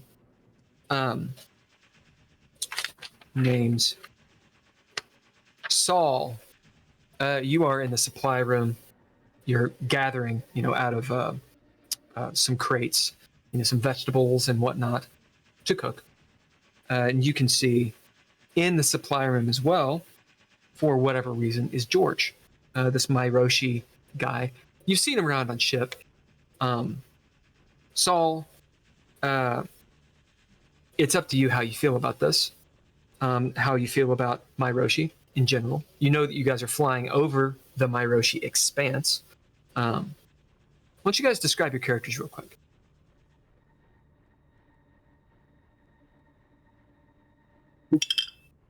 I just Cody. wearing some like basic stuff. I got a nice pair of pants, a pair of slacks worn. I guess I don't know some kind of. You're a cook, right? Yeah, it's like. So you have I a got some silly kind of- pair of pants on. I have never seen a cook not wearing silly pants. Well, Like I the mean, checkered I'm not pants. really like. I'm more of a just like I'm cooking because no one else will cook. I think like I'm not the chef. Right, it's slightly different. I'm just cooking, so I don't know. Like maybe I'm just helping the actual chef. I'm doing the prep work because I'm good with blades. So, but I've got you can see that I've got some kind of like leather vest, and maybe like some kind of whatever. I don't know what the fuck people wear in this world, but maybe linen, shirt or something. I don't know. Yeah, you're a pirate. You look like a pirate. Yeah, basically. And I think he's got like a shama on his head wrapped up, just like he's got a head wrap basically as well. Yep. You look like a sous chef. Yeah. And what about you, I George? am basically just like a trench coat, like think Civil War garb, but like trench coat esque. Okay. That kind of get, and I was just kind of caught off guard. George, how tall is your dude? 6 foot. Okay, so he's actually a little bit short for his people, right? Yep. Okay. Still, he's 6 Hence feet. the addiction. Ah. I think my character's in the same realm, and he's like a wiry, somewhat tall person. So, are you a Sibleen or are you a Silta? Or a Salta? Salta, yeah. Okay, so you have sort of a ruddy hair, some variable, could be brown, could be all the way to like fire engine red. Yeah. And could have Sort of sort like of half dust. healthy. Yeah. Yeah, you look over, you see this Myri'i guy. There, you can tell, despite the height, there are subtle differences between Denna and Myri'i. Typically, they're like 6'5" or more. So he's, Okay. on the shorter stature. Maybe he's young. Kind of hard to tell, but yeah, you see that happen as you're sitting with like some cabbage. What are you guys doing? Nothing. Wait, what do we see? I swear I wasn't doing anything. Did you say the captain came or something? What happened? I missed that. No, I'm asking what you guys do. Oh, what are we up to? Oh, They're the no, only I'm two people. It's like you two and a cat. I'm not even paying attention. The cat did it. Cat stole it. It's all the cat's fault. I mean, like, Come on. I wasn't here.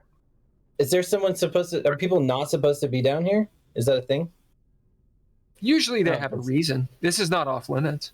I would just see him maybe nod my head and get back to picking up lettuces, or I'm busy. Sort of gruff. The sous chef gives you an eye and continues getting the vegetables, moving back into the kitchen. You hear the bubbling, boiling trouble and whatnot of the actual chef. I mean, I might say, like, you need some help down here. I don't know.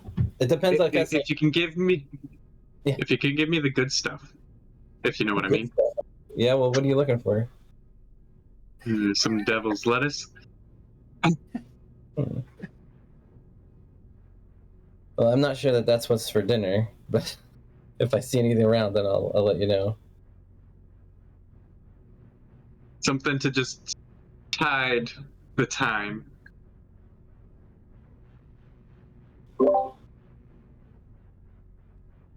All right. So what do you do, Saul? I'm just gonna let him keep rummaging around. It doesn't bother me really. Sure. You do your such as you go back into the kitchen. Ukral, this is the actual chef. She is a Druidin who is, you wouldn't call her a hooker to her face, but she's like the village tricycle. Beautiful pirate woman who knows how to cook really, really well. As she's sitting there chopping shit up, rather impatiently, she looks over at you, sweat just pouring down, her hair's all tied back up and whatnot, and like 2 or 3 ponytail things. She looks over. What took you so long? Come on, we got to get dinner going for 50 men. All right. Who the fuck is that? She looks past you. She's a Druidin. We'll say that she's 4 foot. She looks up around your waist. Who the fuck is that in my supplies? I don't know. Do you know him? No, I don't fucking know him. What do you want from me about it? She just looks up at you, kind of like shoves you. Put the turnips in the stew thing and whatever I'm making over here. All right. God-forsaken man. You have to start carrying your weight. Yeah, just let me know what you want. Make the corn. I can carry your weight 3 times over. Oh, can you, big man? And she's like staring at you, half your height. Really? You think you can carry me, do you? God's willing. God's willing. So what do, Saul? I just get back to work. I'm not looking for anything. You get straight back to work. All right. So considering this situation, and you know she's hot-blooded. Obviously, you've dealt with her for a while. Is she implying that I should go do something? No. What do you bid to avoid an actual conflict with her? Preternatural instincts. I love talking it. about we're talking about the situation where it's like a territorial scenario, in the middle of a lot of pressure. So I would do that and just like bidding that. Yeah. So bidding that is your jumping off point for the description of what you actually do. So you bid preternatural instincts, and then what do we see you do? I don't want to know why. I want to know what you do. Yeah. So I don't know. I guess I would just like make a pass at her that's not really committal. It's non-committal pass at her. I don't really know what I would say there. I don't have a lot of game, but I would make something up. She's hands on hips, looking at you. I said about as much as I said. I could carry your weight, depending on whether you wanted me to or not. So for some preternaturally, she, for some reason, likes you. As she kind of gives you a little bit of a snarl of a lip, and you turn around and start doing your thing. George, what are you doing in the supply room? As you see the vegetables and whatnot, there's plenty of other supplies. You hear the sort of engagement and that woman staring at you, giving you the eye until Saul apparently woos her. I'm going to slowly creep out because I don't like my presence being known in a place I don't know. What were you doing? Searching for some supplies. Yeah, what supplies? I'm broke. Some potion supplies so that I can refill my stock. What do you bid to have found those? I bid my addict. I love it. Okay, as you bid that, that's your leaping off point. So tell us the scene that we see. So I am hurrying through all of the supplies to try and find anything to itch that fix. Really need to itch that fix. And then when Saul came in and caught me, I was surprised and frightened, so I decided to scurry out of there as quick as possible before anybody did this. But your addiction lets you find something. So what do you describe? They're not paying attention.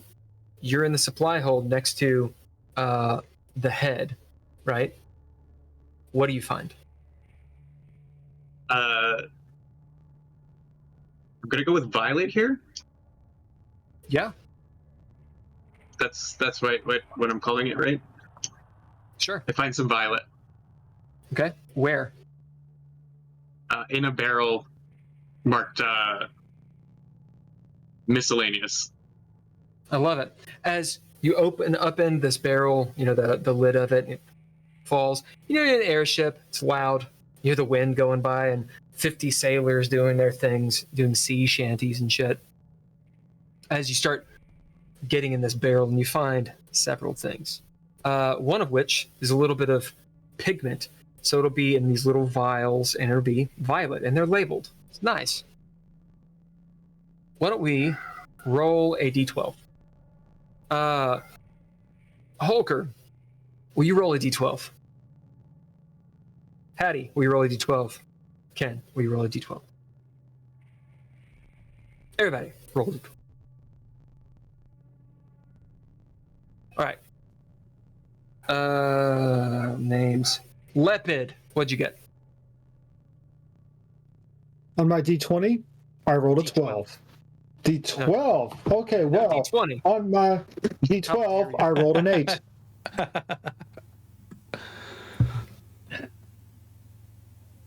I rolled an 8. All right. You can mark down,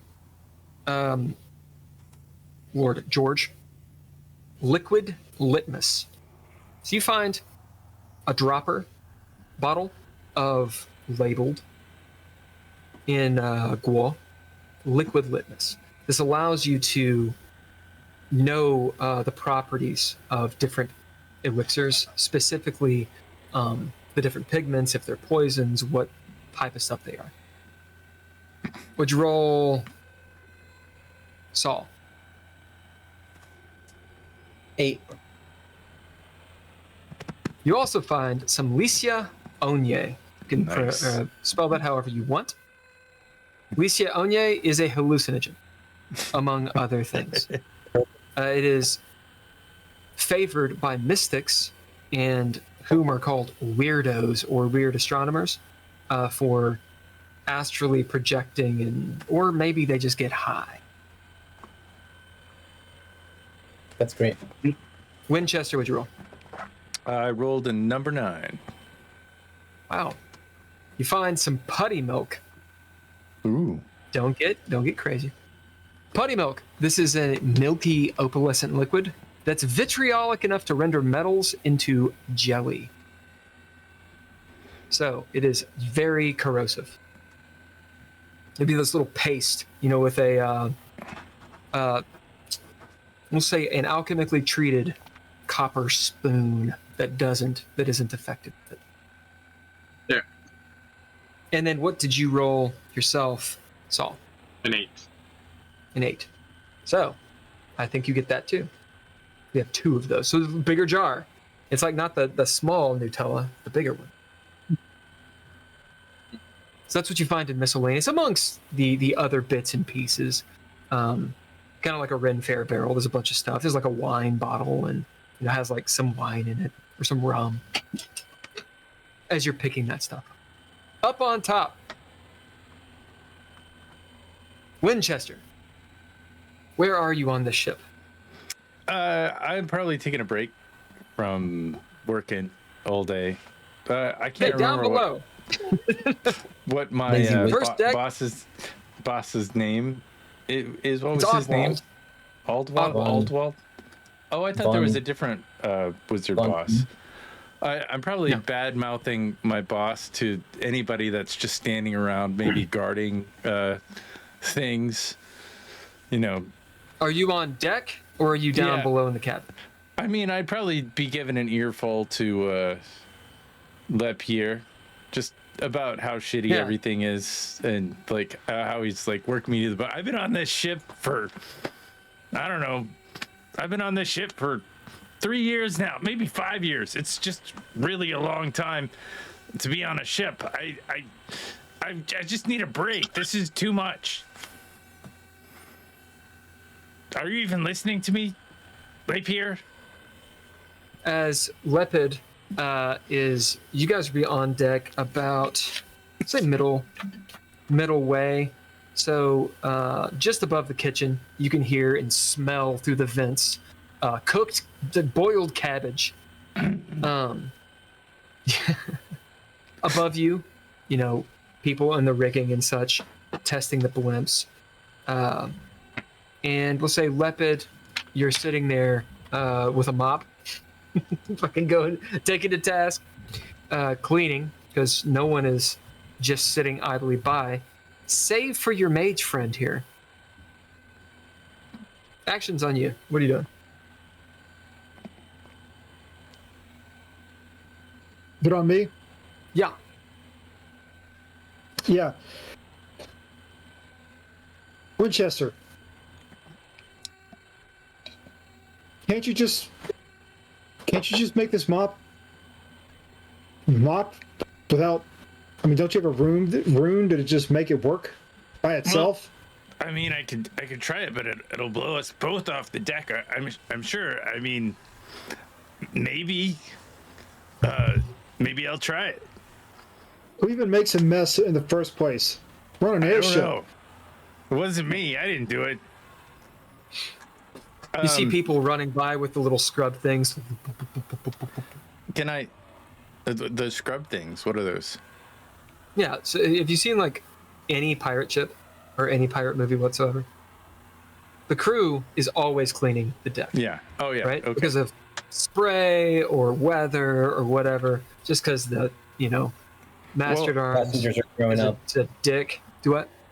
Oh, the passengers are throwing up everywhere, you know? Yeah, the passengers. Well, there are actually no passengers on this one. Oh, there's not. Oh, okay. No, you guys are on Right. a smuggling ship. I mean, it's Oh, a cargo ship. okay. It's a cargo ship. Every so often you'll have crew, or you'll have passengers, but usually not. I'm gonna Maybe down below.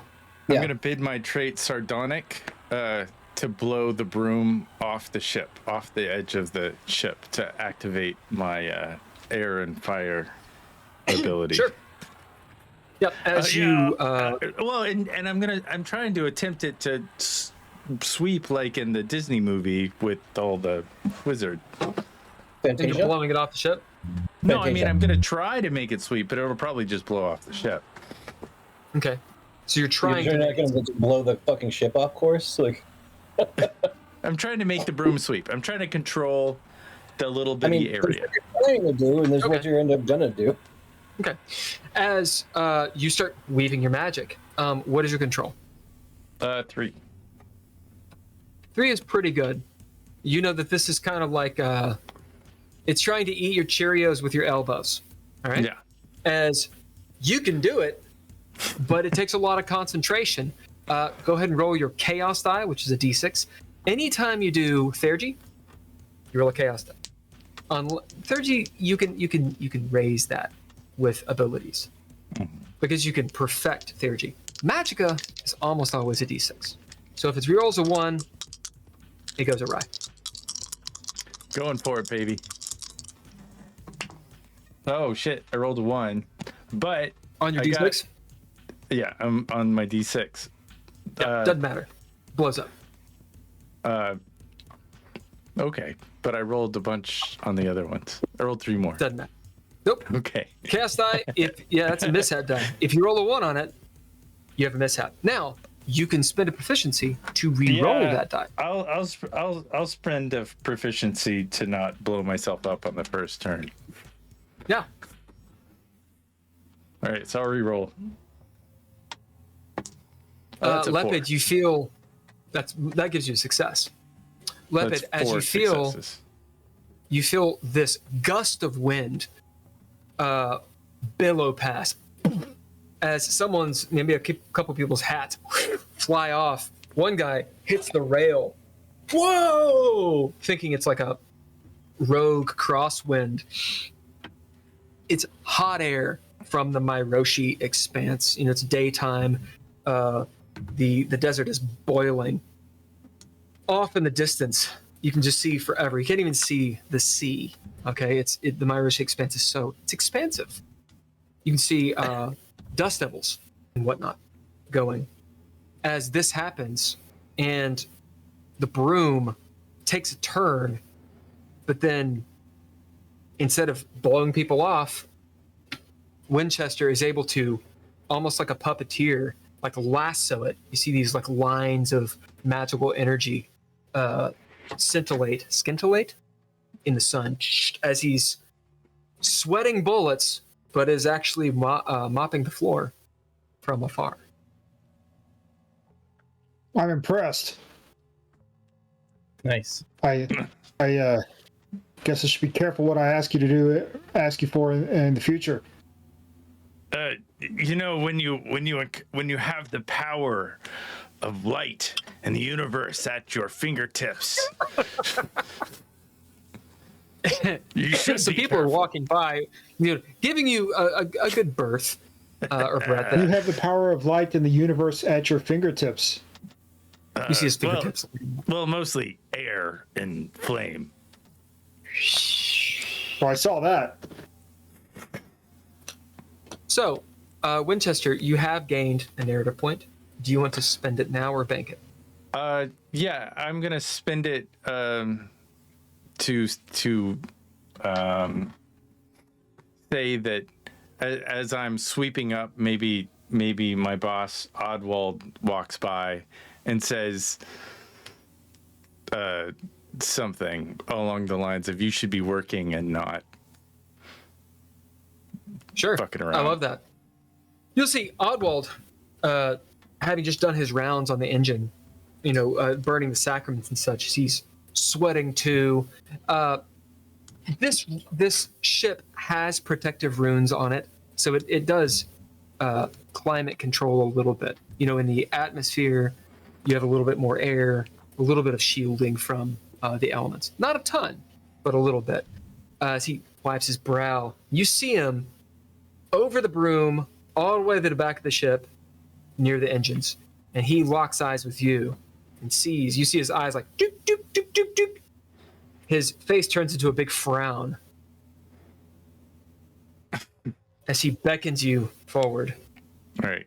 Well, Lepid, I should go. I told Oddwald that I was out of my magical ability for the day. So That doesn't this should carry on for a little while, I think. I don't know how long it lasts, but you're welcome. Yeah. Like in Fantasia, the broom is dancing around, mopping shit up to no good. I love it. As you go back, Oddwald is, we'll say that Lepid, you see Oddwald dressing Winchester down. Like, he's wearing wizard robes. He looks like a wizard. He's an old man with a wizard beard and a fucking hat. As he's yelling at him and points to the engine and these sorts of things. Lepid, what are you doing? Your broom has taken a mind of its own.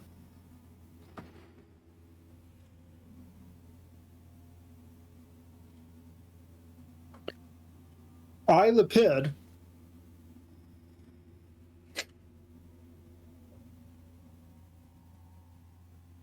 am so impressed. I'm just going to take the broom and start mopping. So you're going to try to take the broom that is already mopping magically and attempt to mop with it.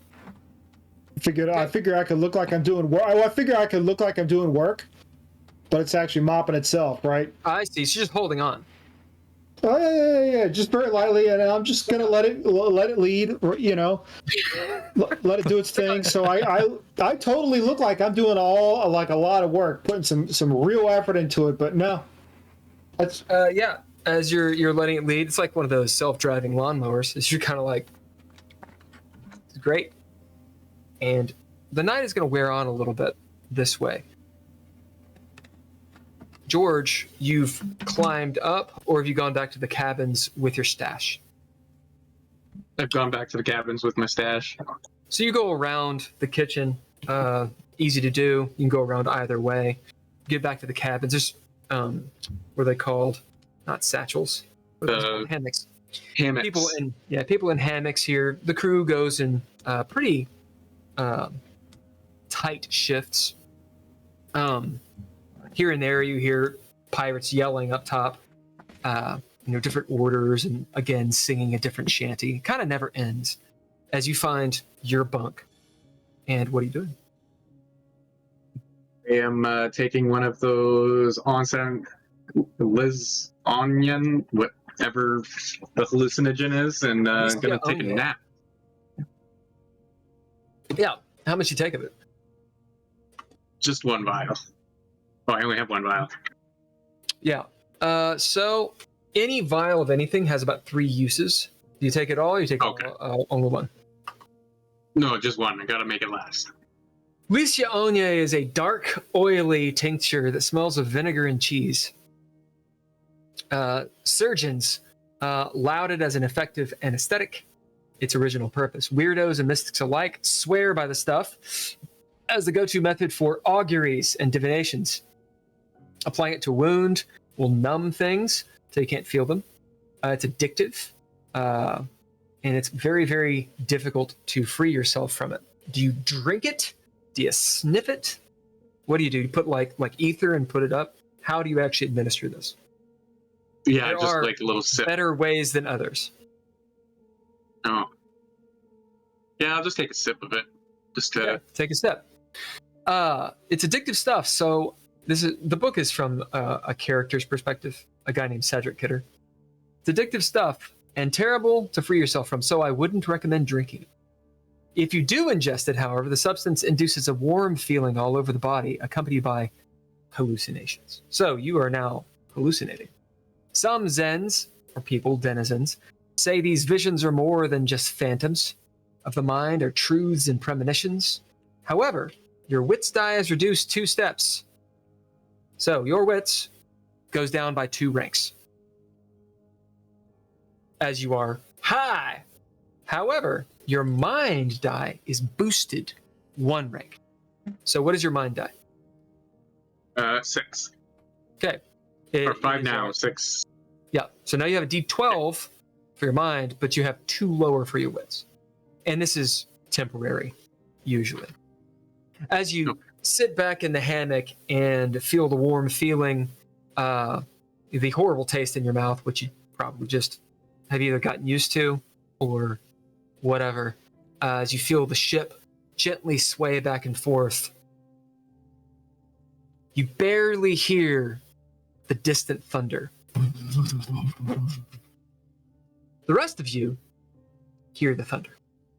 Those of you in the hold, it's loud in the cooking area, the kitchen, bubbling things, the stove's going, the burner's going. You hear this quake, long drawn out. On deck, it is a boom, softened by some of the aerial runes on the ship. You see them glitter here and there. Just think of like a bug net. As off to starboard, which is your right, you see the Great Drop, or you know where it is. It's this massive fissure of a place, and then the ground drops for miles in that cliff. A gnarly storm, distant right now, but it's black and purple, is roiling out there. Think of any image of the nothing from Neverending Story, and you're going to get the idea. As it's billowing and whatnot, the winds kind of like catch, they're cold from it. It's a good 50 miles away easily, but that big of a storm and that cacophonous of a boom. As most of the hands on deck turn and look,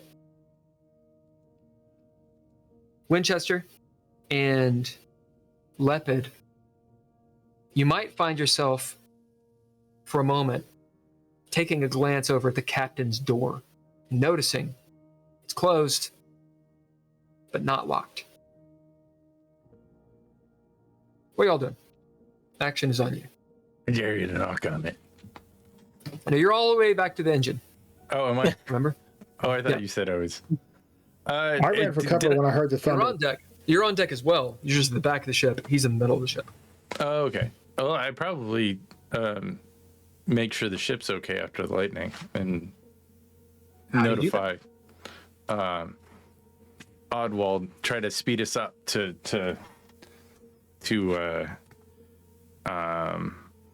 is it still sunny outside?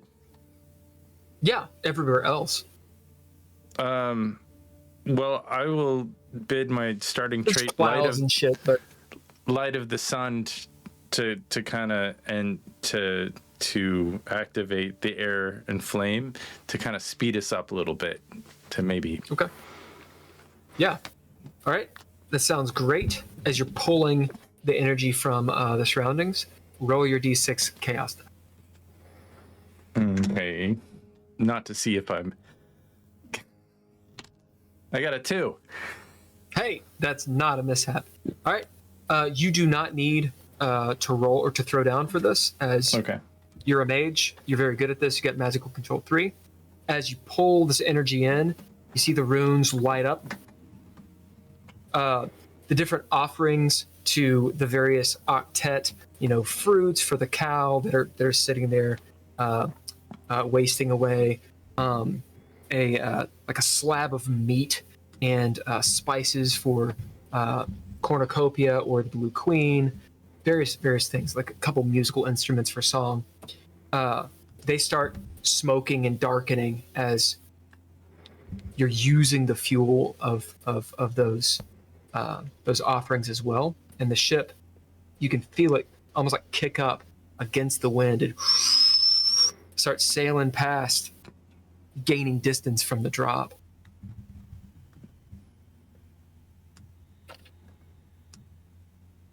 Your dreams and hallucinations, sir. Sir George. What is your derangement?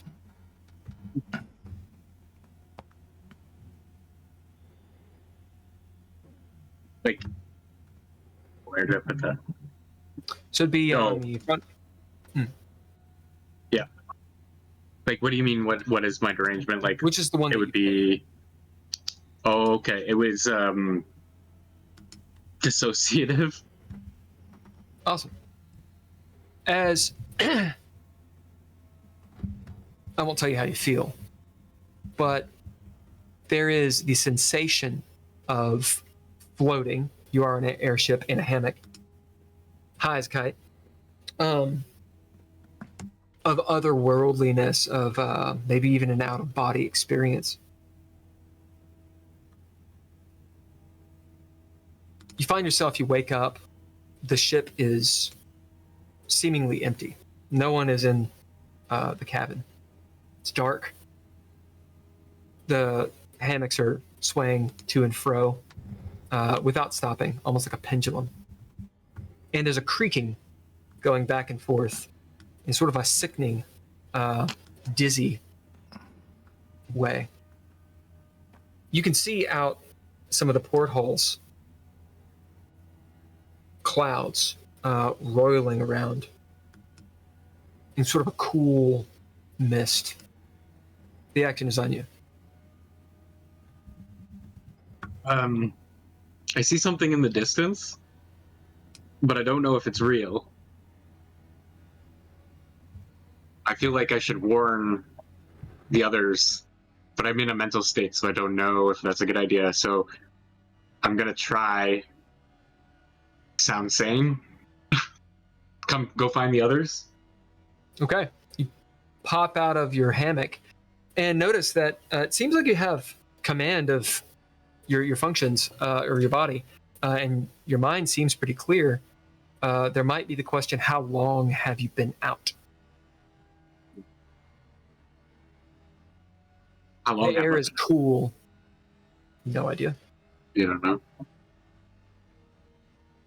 You hear no sounds of people, by the way. Maybe just the rocking, creaking of the ship. And the winds. So I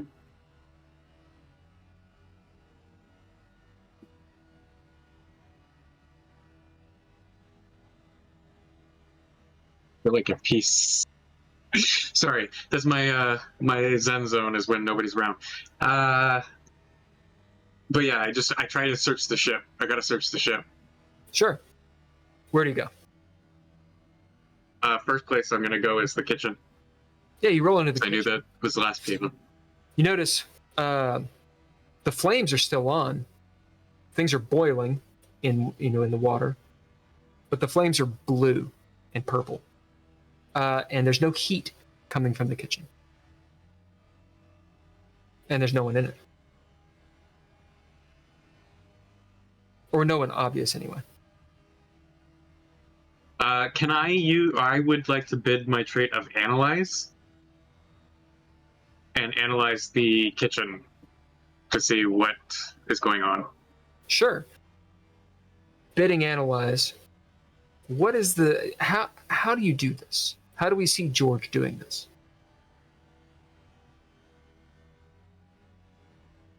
I mean, he obviously looks, but how does George specifically do this? I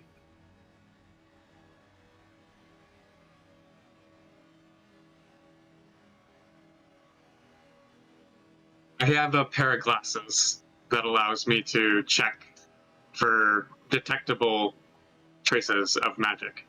I love it. As you whip out your magic glasses, be like the Trans-Metropolitan dude.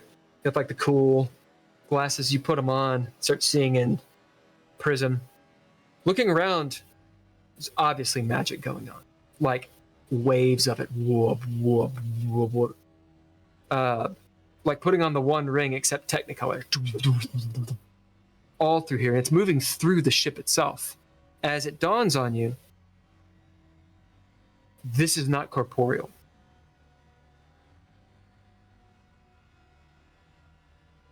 I'm still in a dream. It's in your mind! I need to wake up. So I hit myself in the head with a frying pan. As you do, boom! It does not hurt. Does not wake me up. Nope. However, you hear walking above you on the deck. We'll Or definitely go up and scratching. investigate. As you start going up the ladder, you hear this walking thuds of footsteps and scratches in the wood. As you keep on going up, Unfortunately, I do. Curiosity got the best of me. as you get to the top, you feel it's cold up here, like almost wet. As you poke your head out, you see the front of the ship just billowing through this mist of darks, purples, and blacks. And you turn around slowly on the ladder. You see about midship, facing the engine, so facing away from you,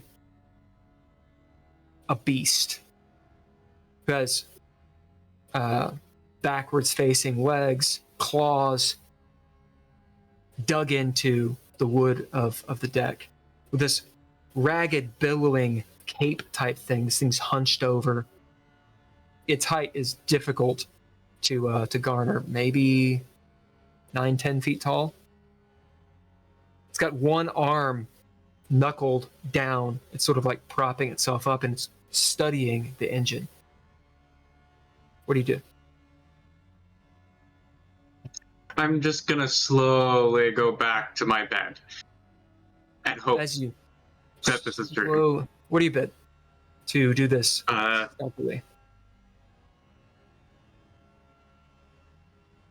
stealthily. I will use my... Oh, that's not... Yeah, I'll go physician, or not physician, but callus. Like my claw, like the what's it called? The callus. Where is that stupid veteran status? Okay, you bid callus. How does this apply to being stealthily moving back to your bed? That was not what I was trying to use. Oh. I didn't write it down. I saw it and didn't write it down.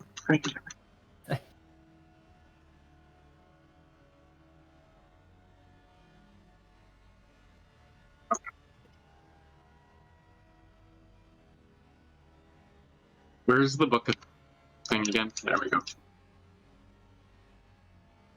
Oh, right.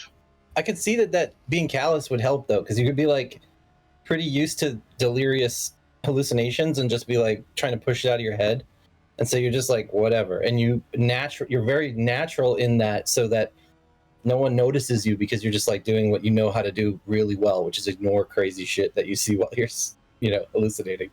I don't know. That really explains my life. There you go. So is that what you're gonna do? Plus, if you're an addict, you're going to be focused on getting that fix, right? And you just, as you sort of turn off your brain, callous, this is clearly not real. As you slowly move down, the thing does not turn and see you. However, you do see it weaving some kind of magic as a blue lightning sort of rips through, and it's attempting to dismantle whatever protections there are. As you get to your hammock, float off into sleep again, and continue your high. Those of you on deck and in the kitchen, time wears on. You have avoided any sort of turbulence with the storm that was over the Great Drop. You're still flying alongside of it, sort of parallel to it. Maybe a little too close for comfort, but that is the course that Von Penn has dictated. Here and there, the winds will buffet the ship. You guys get down to the mess. You're eating what Ukral and Saul have cooked. How good is it, Saul? Tonight it's really good, actually. We used some onions that have been stored since the beginning of the journey that we hadn't tapped into yet, and so it's really, it really has an amazing smell, and Kral made a sauce that she's really good at making, and there's just like some of this what do you call it, some meat that was salted and stored that we like resuscitated, and so that, yeah, I love it. Yeah. As the whole crew is down here, or most of the crew, of course there's a skeleton crew up top, all eating. Von Penn had already eaten. You guys will be second, because you're not that high up on the totem pole. Can I interject? I'm sorry. Sure. I don't know. Can I interrupt? I was gonna say, like, once people were sat down with their food in front of them, I was gonna try to slip away. Sure. To get a breath, basically, and try to get away from Crawl, who obviously is trying to crawl into my bed, and but I was hoping that I could like get to a porthole where I could stick my head out. I was interested in wondering about the storm once it happened, and I thought I would bid Scent of Colors to get an idea of, like, once I stick my head out there and be like, whoa, what the heck, and then just maybe something would hit me. Sure. Just as you've served, and helped serve. Go on. Part of the character is like that he's got this like intuitive stuff that hits him. I think all these mysticism things that I chose were more about like things that he comes off as a person who has a lot of luck in the sense of what he knows, right? And so that's like intuition. Yeah. Right. And so I kind of, these different things, I don't think that they would give me like like, oh, it's Debbie from Realm 7, like whatever, it'd be like, whoever the fuck that is. But like I wouldn't get specifics on but that's what I kind of figured. But I would roll for maybe bigger or smaller, depending on how you want to go. I just wanted to put that out there. Sorry. Yeah, that's how I was thinking about this character. As you served, the dinner basically, and most of the crews come down, the officers and such, higher ups. Von Penn was fed in his quarters, which is not a great sign. He might be on a dip, but they've all loved it. And first crew goes up. As the second crew comes, you still have to serve them. Yeah. So you see George. No, you see George still in his hammock over there. That dude you'd seen before. You see Leopard come down, as well as Winchester, eating with the second crew. And as you serve the last person, you might go over to the porthole and look. Right. I mean, it's sunny out there. Oh, okay. You would have heard maybe some thunder a little while ago, but as far as you know, you guys, you could ask because you've been. Well, no, it doesn't seem like I would have had really any inkling of it then. If I didn't think like, oh, we're in a storm, I don't know. You could ask. So maybe I'll ask if I see the wizard, I would ask the wizard. You serve Winchester. He's right there. Okay, Winchester, yeah. So was there some kind of weather going on up there? I felt some kind of booms. Did you trip and fall? There's a little storm out there. The boss has got me working doubles because he's an asshole. But yeah, there's a storm out there. I think we're gonna get past it. I sped the ship up a little bit, but yeah, it puts me on edge for sure. I don't feel like. Is there cause for concern? I mean, we are in an airship, and storms, they move about, sometimes they move 70, 80 miles per hour or units, and this ship only goes like about that speed. So there he is again, going on and on and on and on and on. You look over and you see crew Dinah. He's like in his 50s, grizzled guy, lots of cuts and shit. He's just a born and bred pirate. This guy's name is Steffi. He's got no real position, but he may be like a supervisor. There he is again. He's eating with a knife, like a big turnip in some of the nice. Always talking riffraff about the upper ups and the hoity-toities, like you are one of them. Well, at least I'm educated. Education, take it up to the cow with you. He's getting some more food. Why do you hang out with him? He's talking to Saul and Leopard. Why do you hang out with this pointy-hatted wizard folk? By the way, wizard is an insult. Oh, I see. Their proper term is mages. Oh, shit. And if he calls you a hedge mage, he's saying that you're like a bitch mage. Oh, shit. Yeah, the wizard is like, I don't trust mages type thing. It's good to know. It's not the N word of slurs, but it's not nice.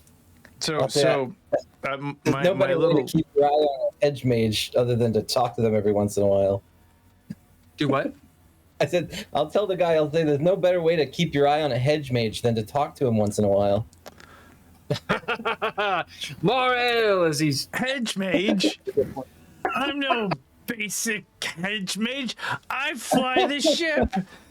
You'd be dead without me. All flies. Everybody knows. You're just there to pick up his own. I'll back off as those two argue with each other. He had joined latrine duty the other day. We know. I've only been here a few days, but I will testify that not only can he fly the ship, but he can mop at the same time. You see a mop behind him, still going. People turn, but then turn back to what's more interesting. I don't think we have any extra food for the mops. I'm definitely hungry. I think about turning this guy trying to levitate him, potentially, or set him on fire, and I don't. but I'll give him that look. I could set you on fire. Posh on you. I think I'm gonna see that interaction and try to give more food to the wizard.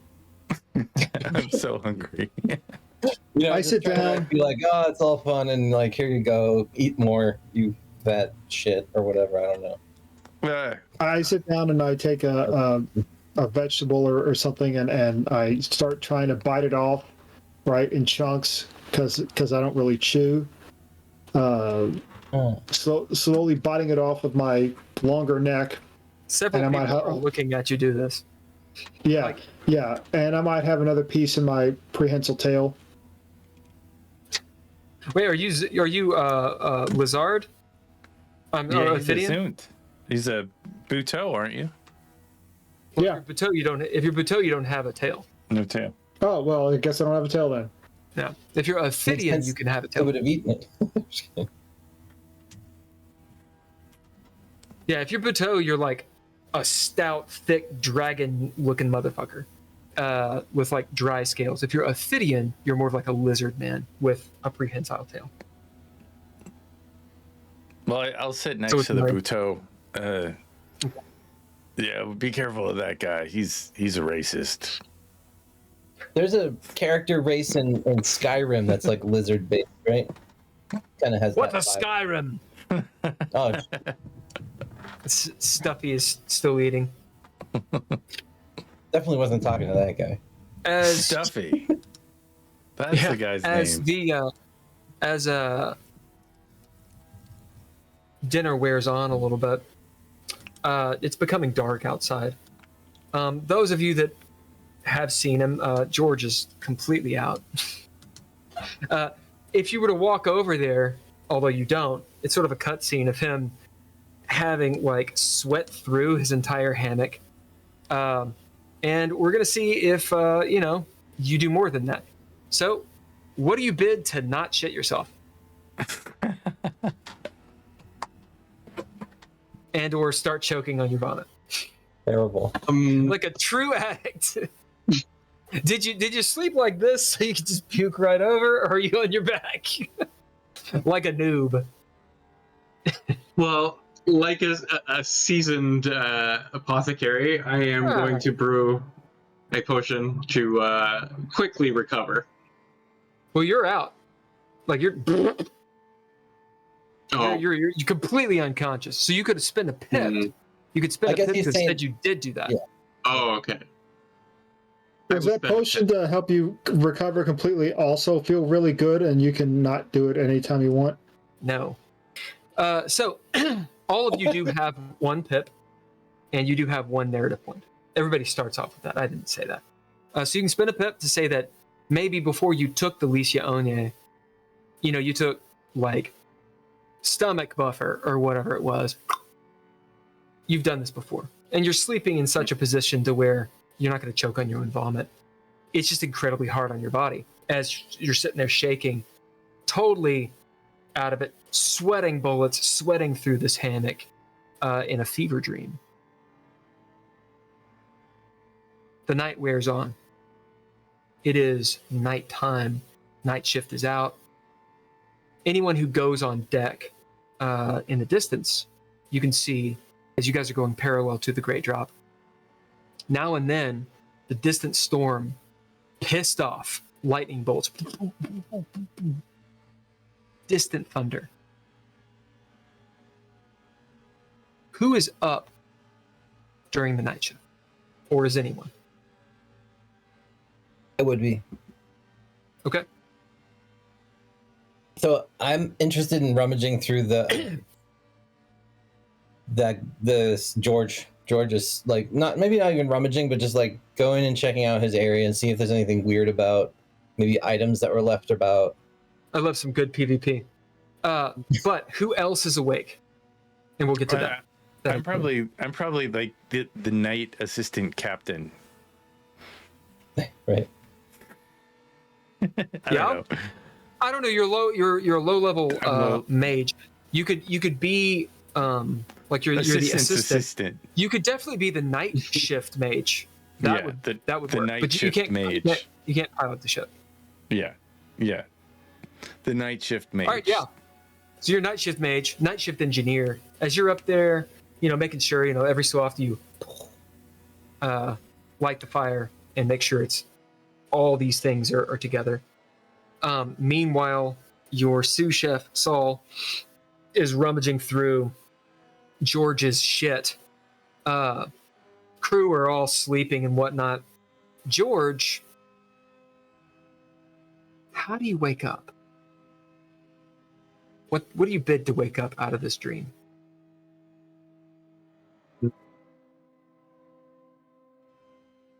Now, if you want, you can do something called bid or throw down, because the threshold for this is low. It's 1. I'm sorry, it's 0. So all you need is 1 success. So you could, instead of bid, you could throw down. I'll throw down. Okay. So what aspect are you going to use? And roll your action die as well. I will use Grace. That's 6. Okay. Wow. Okay, so I got a 1. That's fine. So long as they're both All right. not 1s, if on a throwdown, so your action die and your aspect, if they're both 1s, that is an utter failure. But you got proficiencies to re-roll if you want. Okay. Yeah. I got a 2. 2 successes or just 2? Just 2. All right. You can spend more proficiencies, or you could bid a trade.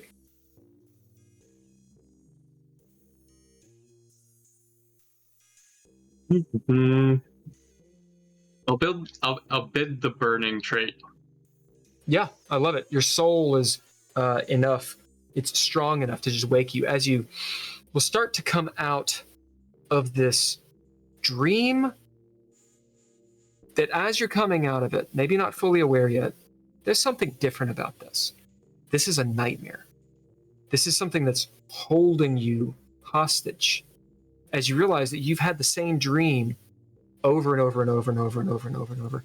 And you found different ways to go back and dissociate and get back to your bed. But as you're coming to consciousness because of your burning soul, you realize something's keeping you here. It's losing its grip. You're fighting it off. Something mystical is happening now.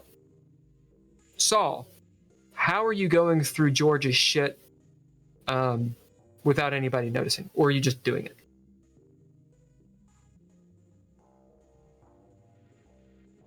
I'm pretty experienced with this kind of stuff, and I'm also somebody who works under the deck, and there's not that many people on the ship, so I don't think anyone cares. What do you bet? Uh-oh. Let's see. I love the explanation. I think it works. Yeah. So what's the trade? Let's see.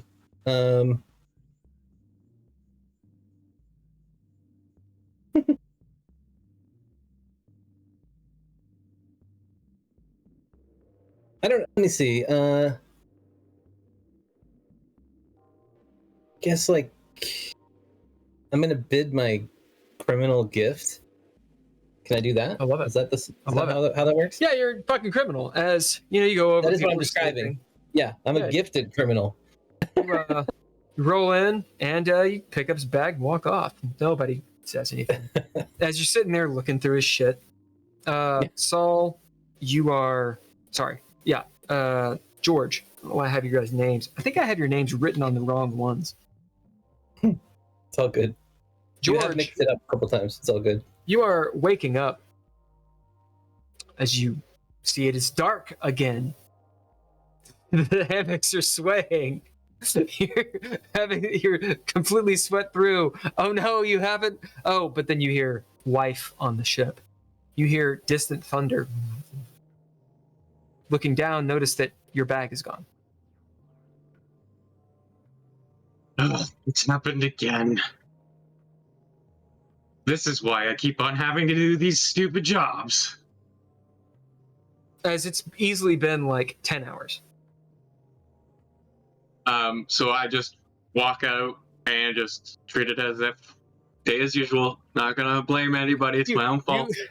You'll actually walk by Saul, who's looking through your shit, but he's like such a good guy. He's like, he just puts it behind him. You don't notice.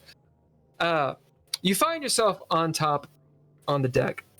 So up there is Winchester, near the engines. Saul, you're down, looking through the stuff. George, you've just gotten on deck. Cold up here. You know, it is the desert. It's night. You see the scene as I described, but it's so reminiscent of your nightmare. Very few people up here. Skeleton crew. Obviously, the wizard is behind you. You see him. Lepid, are you up here or are you down below sleeping? What are you doing?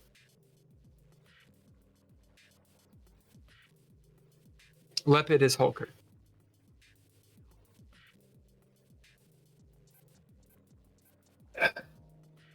Lepid's sleeping.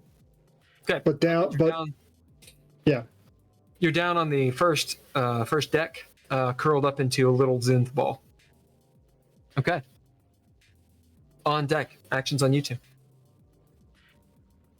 Do I see him stumbling around? Yeah. You good, buddy? It's a long drop off the edge there. Yeah, I was just checking for the monster. Monster? No monsters up here. Just sworn that was real. What it looked like? Big googly eyes and tentacles. Well, the good monsters have tentacles. I must have just had a bad dream again. George, I'll give you this is a reaction roll, so you don't have to bid for it. It's your action die and your wits.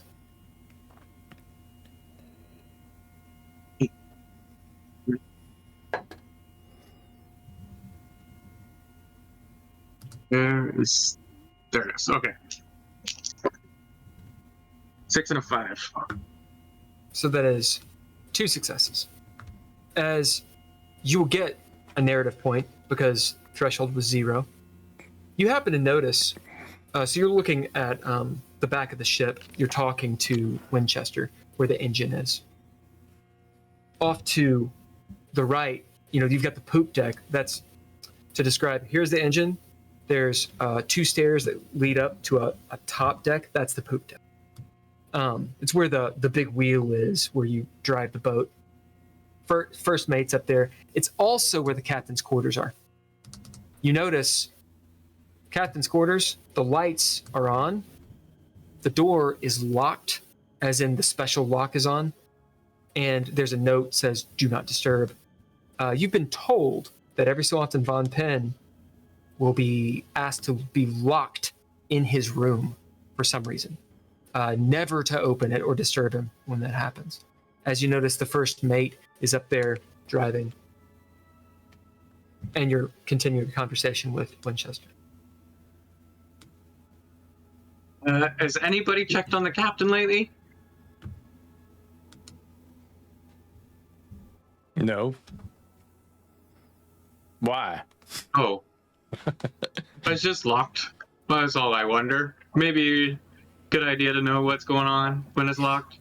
Both of you make grace or brawn rolls. So this would be your action die. And either your grace or your brawn, whichever you want.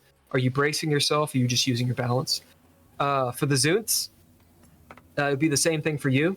We'll see what happens. And when George is back, not George, when Saul is back, we'll see.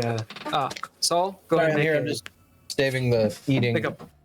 Like a brawn or a grace roll. Bang, so your lucky. action die, and either your brawn or your grace, and tell me how many successes you get. What'd you guys get? 2. Trace? 3. I got 2 successes. Yep. What about the Zints? Using digital dice. What kind of a roll is it? I thought I was asleep. Yeah, that doesn't mean you don't have to roll.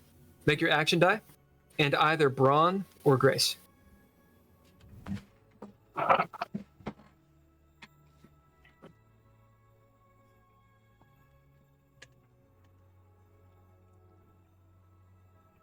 Okay. Oh, that is 3 successes with a 10. Nice. Okay, when you roll a 10 or higher, so you guys know, that's called flare. What happens is any trait you've exhausted or a proficiency that you've used, you can get back. You can get back 1. So you can say, oh, I've exhausted that, I'm going to get that back. That's flare. Or I've used a proficiency, I'm going to get that back. Okay, so if you've been rolling 10s, then get back some traits. Anyone that got 2 successes, this is limbo. If you got 3, means you have a clean success. As the ship suddenly pushes off, buffets to the port, pushed by a gale force wind that would destroy a ship that didn't have protection on it. Cold wind, the ship almost does a roll, but the first mate holds on. You see the wheel whoop, whoop, whoop, whoop, whoop, whoop, actually cracks him in the face as you see his jaw. Anyone who's up there looking, his jaw goes, wow, obviously broken. As he lays into it, his knee and whatnot, the wheel catches him, and he's actually pinned to the deck, but holding on so the ship doesn't flip. The hammocks down below are like against the ceiling. People getting fucked up. Zunth, as you have like your claws in the deck and you just don't even move. You're like, rare. Nothing happens. Stuck to the floor. Yep. Those of you who got limbo, you lose your balance and go down to the knee, but you don't get hurt. As you I will have dropped everything in George's stuff. Yeah, all of his shit is like shh, goes everywhere. Cocaine everywhere. Get out of here. Up top, the ship is slowly riding. People are shouting from down below. Saul, roll me a d12. Tell me if it's high or low.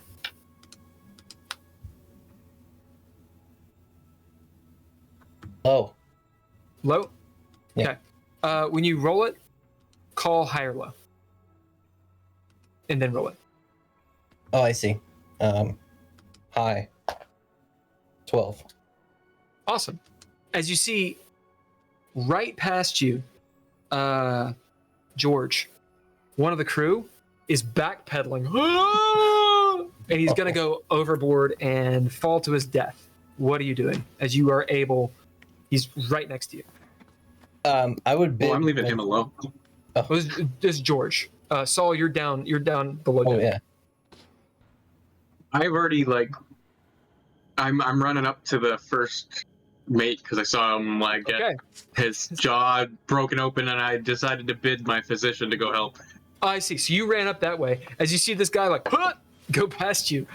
So it's on you, Winchester. Do you do anything for this guy? Is it stuffy? No. Oh. You can spend a narrative point to say it is. Stuffy might go flying. I was just saying if it was. No, this is Gamel. Gamel? It's a good guy. Good guy. All right. Probably owes you money. I'm gonna bid my trait meteorologist to activate the air and flame to blow him back. Use the winds of the world to come back. And kind of embrace as you attempt to do that against it. Yeah. Make your chaos roll. You do not need any successes, but you do need something other than a 1. I got a 3. Hey! As you see him get blown down to his chest, and he's behind the rung. Running up there, George, what are you bidding to deal with the first mate? Physician. Yeah. As you get up there, you see his jaw is broken, his shoulder's probably dislocated. He's holding on. His body is pinning the wheel. Like he's done this on purpose. He's sacrificed his body for the ship. As he's like, "Oh, help me!" As he's like trying to push the wheel over. So the first thing I'm going to do is find some rope. Okay. And then tie down the. You're on a pirate ship. There's lots of rope. Yeah. Tie down the wheel. You do. And then start tending to the first mate. Okay. Tell us what you do. Well, the first thing I have to do is reset the jaw and the dislocated shoulder. All right. What does the mage see you do? He's the only one up there of the players. What do you do? You give him like the 5-finger like chiropractic palm, like Kata! Or yes. It's just the like the leg and the armpit. Yeah. Looks like I'm mangling the crap out of him, but really just setting him back in line. And you hear the "Oh God!" as he pisses himself, and you put him back in. It does look like his jaw has been broken, and it needs to be, wrapped with like the baby thing. As you're starting in on that. Down below, Zuntz, you have woken up, obviously, and Saul, what are you doing? I'm looking at this mess and being like, this looks pretty normal for what just happened. The whole place is falling around. Like, who knew that I was holding something? It could have been just left somewhere else. But you say that out loud, or you like talking? No, I'm telling you. You said, "What are you doing?" I'm telling you what I'm doing.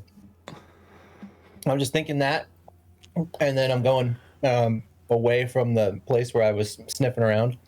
Mm-hmm. Did I find anything in his stuff? You found everything he has. Okay. So, well, what did you? I guess the only thing I know he has is like hallucinogenic stuff. Drugs. Yeah. Yeah, I don't really want his drugs. So then I have a different thing than he does, right? That Alusha something or other. Alusha Onion. Yeah, is that the same thing I got? Because you told me that I found one thing. And I could spell it how I wanted, but I didn't know how to spell it, so I just said hallucinogenic. Oh yeah, Alusha Onion. Yeah. It's the same thing. Okay. Yeah. Yeah, I don't know. This looks pretty weird. I guess I'll go check on the chef, see if she's all right. Sure. I don't know. Winchester, will you roll me a d12? And Lepid, will you call high or low? Hi.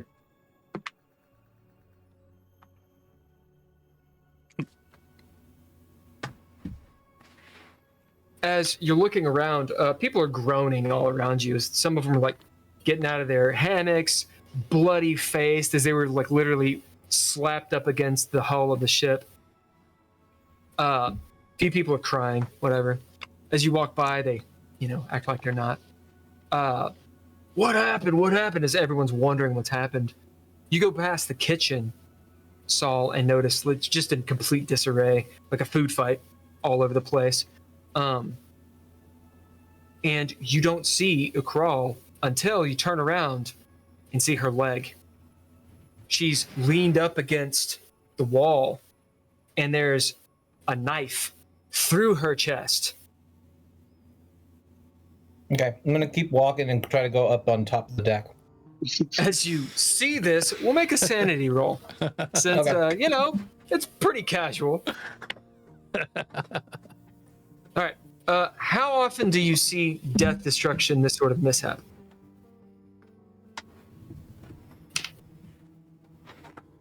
This was actually part of how I saw the character.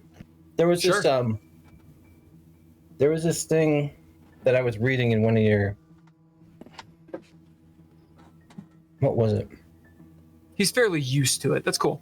All right, so make the sanity roll. That's how I saw it. I was like, now's the time. I'm going to be in action mode and be like, one of my flaws is cautious. And so I'm an overly cautious person because of my life, like as a pirate and later a criminal who's always in disguise and like trying to figure out, which side of what conflict I'm on. So I love it. That's kind of where I'm coming from with, I will just walk on because I can see that she's dead. There's nothing I can do for her. If she's got a knife in the chest, Unless I know somehow that like her race or some other reason that she wouldn't be dead, I would just be like, okay, and then like keep going because I don't want to be seen as somebody who did that. Okay. I don't know. Yeah. Will does care why, but yeah. I want to know the more cinematic moment, like what do you actually do?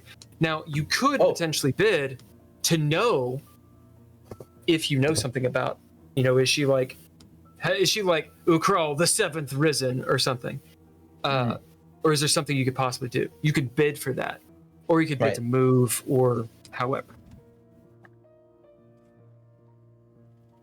I see it as like I would be like looking into the kitchen. She's not Ukral the seventh risen.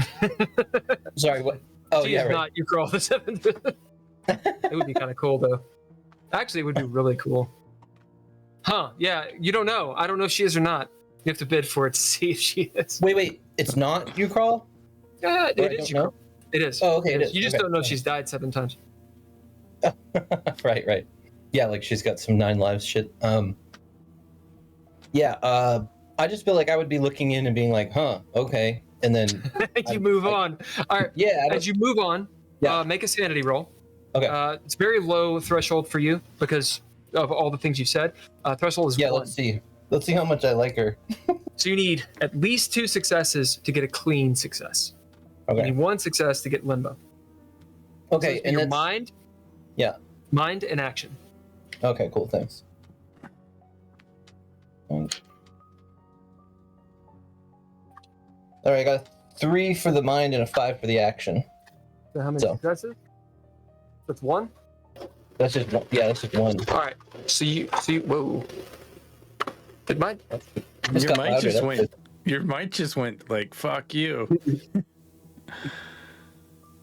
Am I like really loud? No, you're not loud. Weird. It's just all the fidelity. If anything, you were a little soft. Fuzzy. Like, up until now, you were a little low. Quiet. I had to keep bringing it up and down. Yeah, I think Give me a second. I'm going to restart. Yeah, I'm going to restart Discord. Is not an enjoyable computer. Yeah, I think that the right spot. He is. I think he uses a MacBook from 2017. 2013. Oh, 2013. That good old 2013 MacBook. The hardware would be fine if they didn't screw it up with their stupid operating system. Yeah, it's true. What is that? Relegated obsolescence or designated obsolescence? Planned obsolescence. Planned obsolescence. That's kind of what they got going for us, I think. I think we're forced in shitification, I'm pretty sure. Forced in shitification. That's good. So, how does your player really feel about the chef being dead? I don't know. I don't think my character really cares. You don't care. I mean, you didn't care before. So that's what I'm saying. He was kind of like, it's I didn't take her up, interested in me, and I don't really. I'm not. That's what my character is not looking for. That my character is like, trying to make a score, and like, she's not valuable. She doesn't have valuables. Yeah. She's a worker bee. She's got nothing. And if anything, she's sort of like a pain in my butt because she's following me around and shit, Yeah. Like, what are you doing? Like why aren't you cutting these carrots fast? Well, I don't really want more attention than I need, right? Absolutely but then not. So in that sense, that's like, I mean, I'm not saying I don't think that I look in there and be like, oh, fuck her, whatever. But it's like, like I said, I think it's just like, oh, a knife through the chest. There's not really anything to do here. And like the ship is obviously getting fucked right now. So I'm sort of like, want to get up top. Yeah. I think that's get away from this. Yeah, I'm open to other interpretations. Room. Yeah, no, I think that's a fine. It's a fine way to act, to be. Yeah. What is? I don't think that they're a terrible person. I just think that they're very shrewd. Yeah. Well, I mean, I think you weigh the world with benefit and non-benefit, and Right. helping her out would not necessarily be a benefit. Well, there's no help. There's nothing I can do to help I mean, her. I think it sounds like she's dead. Yeah, exactly. I guess I could She- roll to find out, but I'm like, But it's a whole effort. Yeah. It's a whole effort for sure. And Hulker, how's Hulker feeling? Woken up. That was lipid. Lapid has awoken. I guess I'm saying the name wrong completely. I thought it was lipid. Is that better? No, Yes. the pit. No, it's Lapid Ocaria. Drunken. It's a play on Weapon. Lapidosauria. You can look it up. Is that better? Yeah, it's perfect. I have no idea what just happened. Right. Okay. We were making roll, the sanity roll. So you have one success. Yeah. All right. As you go to limbo. So it's yes, but situation.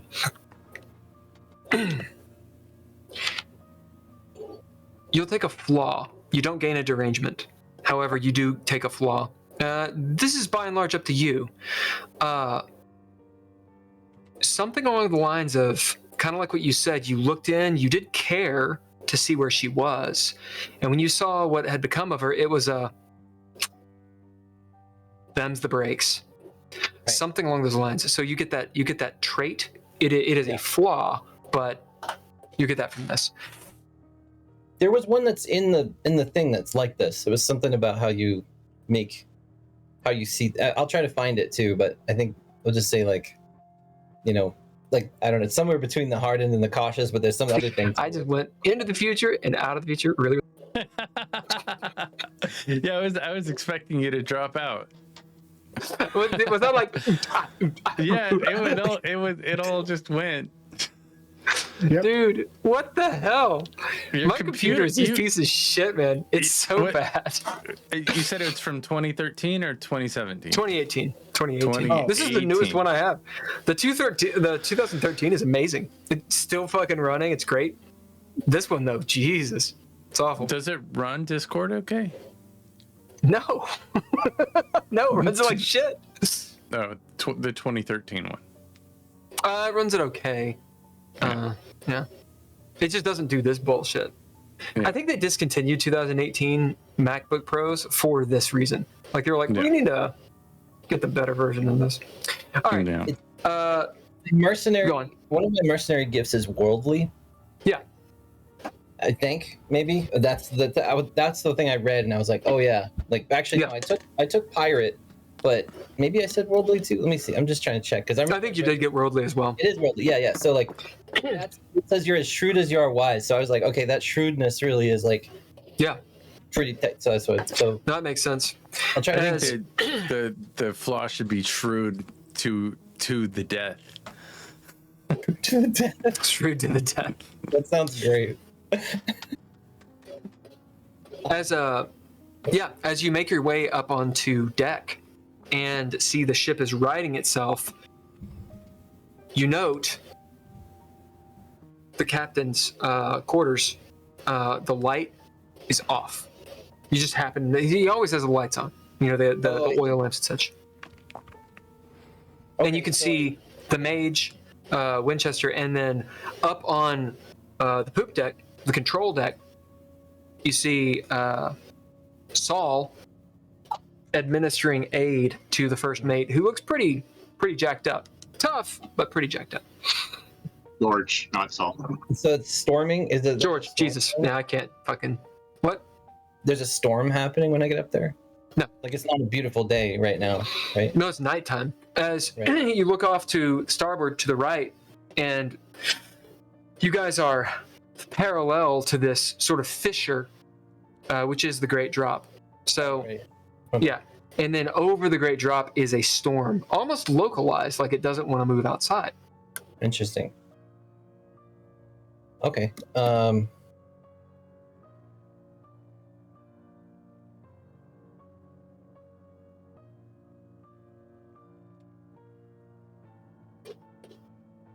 kind of. You guys doing anything?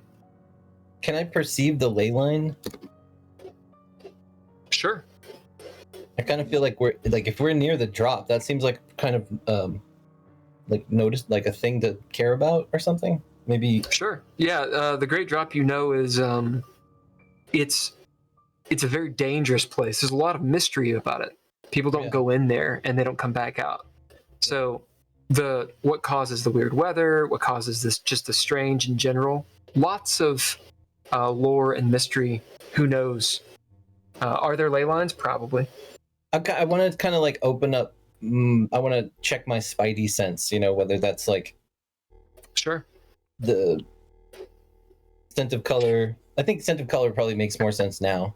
Where okay. It's like, what's going on here? Like, this woman just got stabbed. People up top are like needing aid. The whole ship was like knocked over. Mm-hmm. I'm kind of gonna do that double check of like. Sure. The deal. Yeah, as you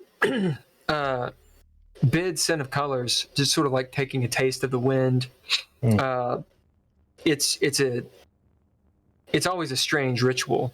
So however you do it, it could be like biting your fingernails and eating them, be like licking the back of your your arm, or like the wood, or taking something in particular. But you sort of take a taste of the wind and whatnot. It's charged. There's clearly mysticism coming from the Great Drop. That's nothing weird, as in it is a weird place. It seems like you all were just hit with a really strong crosswind, but it does seem like there's some intent behind it. Okay. That's about as what I was looking to see if there was something like that. So that's great. And I think for me, like I was going to say that maybe it's like I have some kind of thing that's like a smelling salt. Mm-hmm. Sure. So like you take a big old whoo, and then I smell what's around me, and it's like literally I don't know. That's kind of obvious because it's smell of color, scent of color, but like I think that makes some sense. Like just opening up the senses. Yeah. So and that's what you do. You take 2 hits, take it, and you you feel your senses alive. There is a strange on the ship. There is something that is changing, a grumbling. This is the calm before a storm. Okay. All right, so you all are sort of disparate. On some of you are on deck, one of you is below, and time is going to pass. Not too much time, as none of you really talk to each other about what's going on. So the thing is just going to happen. Oh, well, I was going to say, then, the world happens here in a second. Do you do anything? I was going to say, like, I'd be on my way after doing that. I would be, like, if I can do it, I don't know if I can, but I'd be trying to find the captain to say, like, hey, this lady's been stabbed. Okay. What are you actually doing right now? Well, am I done doing the sniffing my butt? Yeah. Okay. That's up to you, man. I'm gonna go towards that dark door. All right, you go to the captain's door. You see that it is locked with the special lock and the note that says, "Under no circumstances ever disturb." You you climb the stairs, and the rest of you were exactly where I said you were. Well, I would have probably held my post unless it was sure. Okay. I felt any need. I mean, if the ship, can I see the captain or the guy piloting the ship from where I'm at? No. Yeah. So I mean, they're on top. If the ship is kind of going where it needs to go, I'm just making sure that it keeps going. You all continue doing exactly what you're doing. Saul, what do you do? So there's this big lock there. Is that something I could get around, or like? Is there a window I could break into or something? I don't know. There's a window. Yeah, there are other people around, but they are not paying any attention to you whatsoever. Okay. They're completely doing their own thing. It's the nighttime. It's the night shift. Right. Skeleton crew. People have just been rocked and rolled, busted up, fucked up, picking themselves up. No one's paying attention to you. Okay. So there's this. I don't know of any other way to get into the captain's quarters, right? Well, don't tell me. You can bid to see if you do. Oh, okay. That makes sense. Yeah. Or you could ask one of the people that, is around. Right. I guess I'm looking for somebody who's in charge. First mate is in charge. The first mate's in charge. And are they around? Yeah. He's currently lacking a jaw. Yeah, he's currently lying in the lap of Saul over there. Oh, Christ. Okay. I'm sorry, not Saul, George over there. Yeah. Those two. Yeah, this is fucking weird. So. Oh, I just realized why I keep on mixing it up. It's because on my screen, you have Hattie and then Cody. But I wrote it backwards. So I'm literally going boop, boop, boop, boop every time. Every time. Nice. It's funny. God, it's so fucking frustrating. I just can't get it in. Let's see. What can I roll? I have to go for the character sheet here. Oh yeah. You want to bid?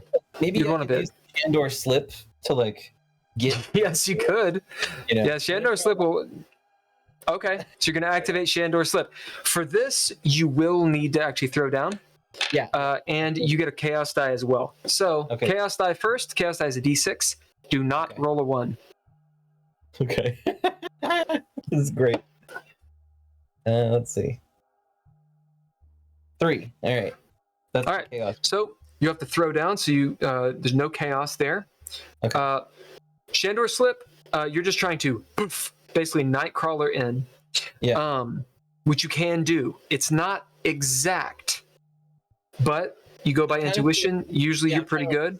Yeah, slip through the door even though the door is locked. Right.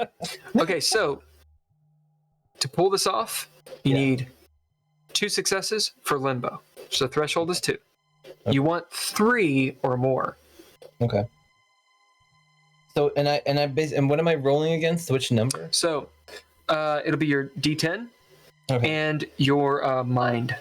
My mind. Okay, so that would be it's a 4, so that's a D8, right? Correct. Okay, so just the two dice. All right, let's come on, big. And George, your hallucination has ended, so your stats will go back to what they were. All right, 6 and 5. So 2, just 2. So that's a 2. Yeah. All right, so you're at limbo. All right. Now, did you add any upgrades to Shandor Slip? No, I haven't. I don't think I'm fully done with my okay, that's fine. Character. Well, if you want to right now, you can add 1. You get 3. I think that makes sense. I mean, what else am I going to use? All right.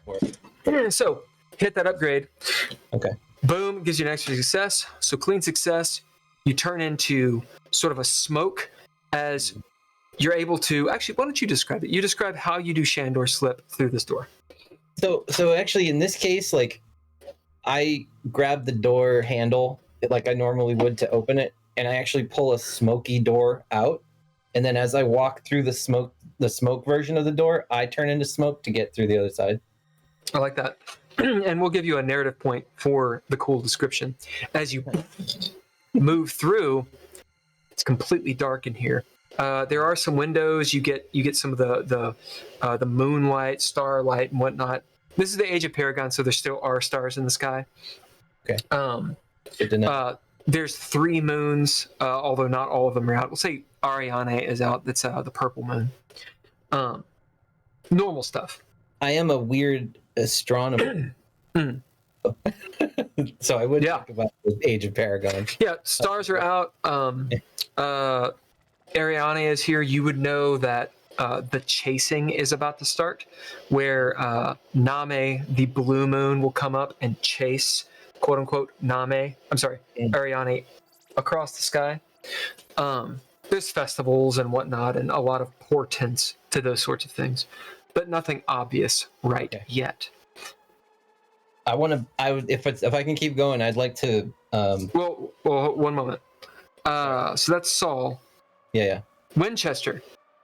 As you're sitting there, in the semicircle, the runes of the engine, keeping things on track, you see the runes react to some magic from somewhere around. As you look, it's up towards above you, where the wheel is, where the first mate is, where the captain's quarters, and that sort of thing. So some sort of magic did just occur. All right. Well, what I'm gonna do is I'm gonna do bid a trait that I have called bored with adventure, because I've been on many adventures. I've been on this ship for a while, and I'm tired Bored of with like, one shot. Cool. Continue. No, but this isn't about what you're saying. This is I get it. in character in the story. It's called Bored with Adventure. I don't want to fuck around, so I'm gonna activate my air and flame to kind of make sure that the engines kind of go, and maybe like if we're about to get boarded, like maybe in a subversive pattern. Like evasive? Evasive. A slightly, erratic. Air and flame can make erratic sort of pulses and movements and that sort of stuff, but you can't add a condition like that with just air and flame. Okay. As in, you can't be like, if attacked, then this. That would be a different kind of. I was saying that I was going to start this. Oh, sure. As in, you got it prepped. I was gonna make it start happening. I was gonna make evasive maneuvers because I'm like, magic just fucking happened. Sure, I love it. All right, chaos time. I'm gonna just, and then I'm gonna. Do I have a? We'll deal with mage. We'll deal with the magic first. See if you explode. So this is pretty high level. That is a 1. Okay. So I'm gonna. Do you reroll it? I'm gonna reroll the 1, because it seems like a good idea. That would be bad. That was a 4. Yeah. That's better. I rolled a 4. All right. So these evasive patterns, you know how to do it. It's pretty standard for an engine operator to do, and you got a success on the chaos die. So as you activate your air and flame, what are you bidding to do it? I literally the trait is bored with adventure. Oh, you are literally using that. Cool. As you hit that and the evasive patterns you're controlling. To work in a similar way that the broom did. You know, how it was sweeping the floor before. So I can leave my post and do something else. Yeah, you can do that. That's fine. Okay. It's just, you're not really guiding the ship. You're activating the engine in different spurts. Yeah, it fits in spats and spurts, and just to make it just erratic, I guess, more erratic. But not so much that it would, if somebody was, maybe if somebody was right next to the edge, they might, and they weren't ready for it, they might fall off. So here's the thing. If you're in a vehicle and you're pumping the gas and pumping the brakes, right, people are going to get jostled. That's just how that works. Yeah, people will probably get jostled, but everybody should be prepared for the jostling. I mean, your role has nothing to do with that. After the first or second time, maybe the third time, you have no control of that. You also don't have control of the wheel, which is literally where shit goes. So as you hit this, and you guys start going herky-jerky. This is like herky-jerky, evasive pattern Delta in Star Trek. Ostensibly, the crew that is seasoned knows what this is and can feel it. At the same time, considering what has happened, there's some bounce. George, you've bandaged up the first mate. Excuse me. As the airship starts doing this number, kind of pushing and slowly and moving back and forth, causing a little bit of air sickness, you tie down the wheel so it's stable. And you guys are just kind of moving in a straight line. You do happen to note, as the ship moves and the wheel is, just so, you will eventually head directly into the straight drop or the great drop. As you're sort of like on this nice smooth pattern directly towards it. Or not directly towards it, in that direction. What are you doing? At this point, I'm gonna go try and find somebody to steer the ship because I clearly know nothing about steering a ship. As you pop up, the first mate's like, "Arr!" Where do you go? Down to the deck. Okay, you run directly past the mage. Do you talk to them? Do you high five?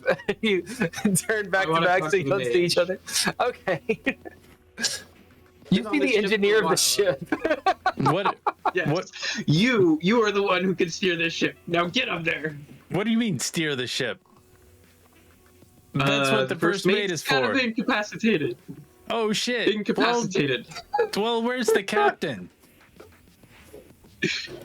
I don't know. I've never met the captain. Can I bid my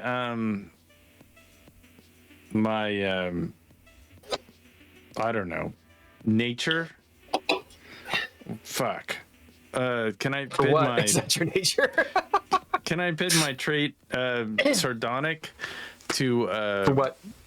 to think about the captain? If I've been on the You ship don't need for to a bid while, anything to think about the captain. if I've been on the ship for a while and I know they lock him up, do I know any reason why, or do I know that it's just better not to? No idea. No idea. It's literally never talked about. All right. In fact, it's highly discouraged to mention. Well, I think the captain's busy, so yeah. Maybe I'll go steer the ship, but just be careful just stay away from the edges, because you might fall off. Because I kind of set the engines all captain's fucked. quarters. Inside the captain's quarters, it's very dark. You see the big table with the map and the compass and all the bullshit that captains have. You know, the bookshelves and the big decanter, the globe.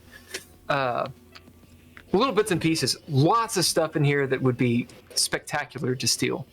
But it's very dark, and it's a large room. There's some sort of separators that you would assume lead to maybe like a bed chamber type place. This place, it's like 2.5 rooms put together in size. Takes up the entire that portion of the upper deck. What are you doing? In the part that I'm in, is there like I'll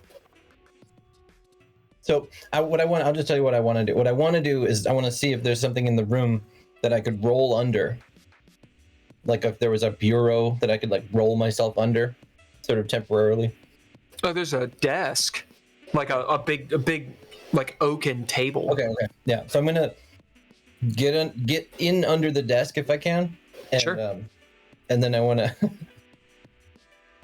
what's it called? I want to get the flowing conduit going. Okay. So I can like see what's going on, because it seems like things are dark, weird stuff's happening. I'm gonna see what. I'm gonna stick my head in It's as you get under the desk. It's about that time that the ship starts herky jerkying. Nice. And you start up your your flowing conduit. Mage, you get up to the wheel. It's tied down, held. You see that the rope is taut.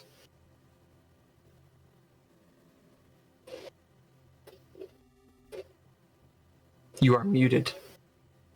Is George still with me? I don't know. Yes, I can. I can be.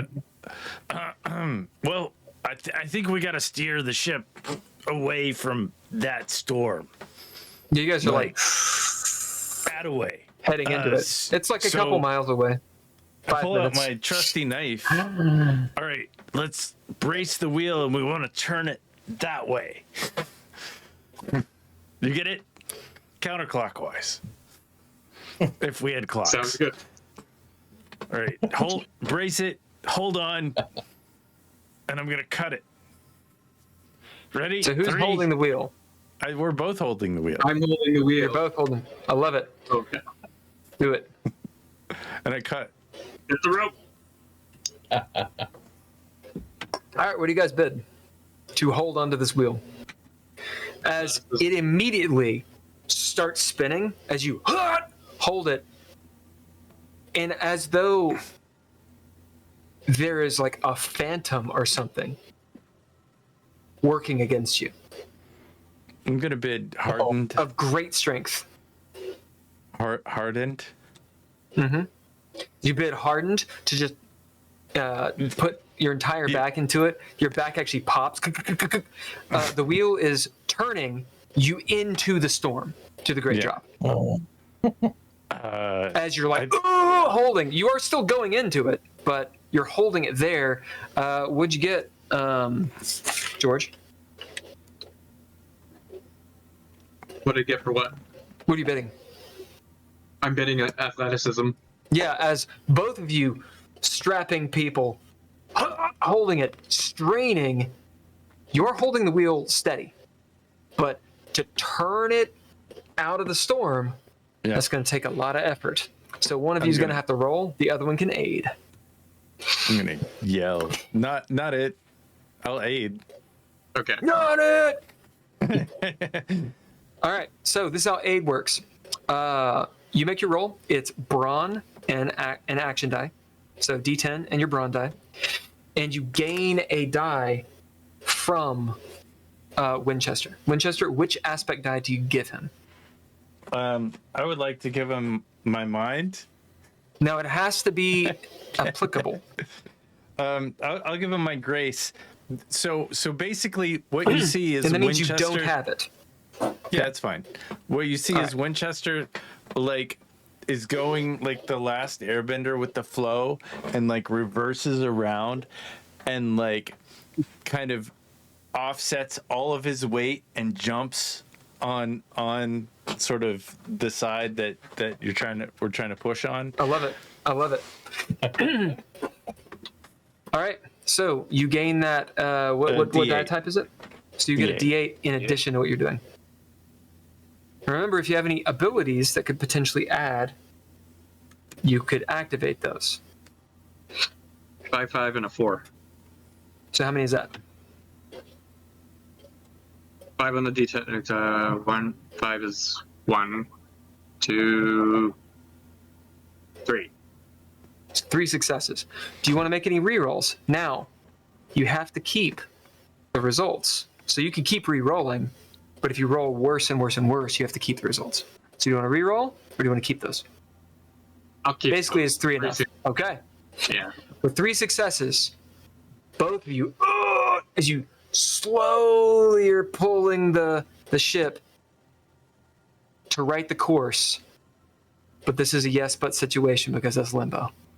As you're right up against the storm, some of it is coming onto the ship, just here and there, little wisps, almost like claws. As you see a couple crewmen just disappear. They're gone.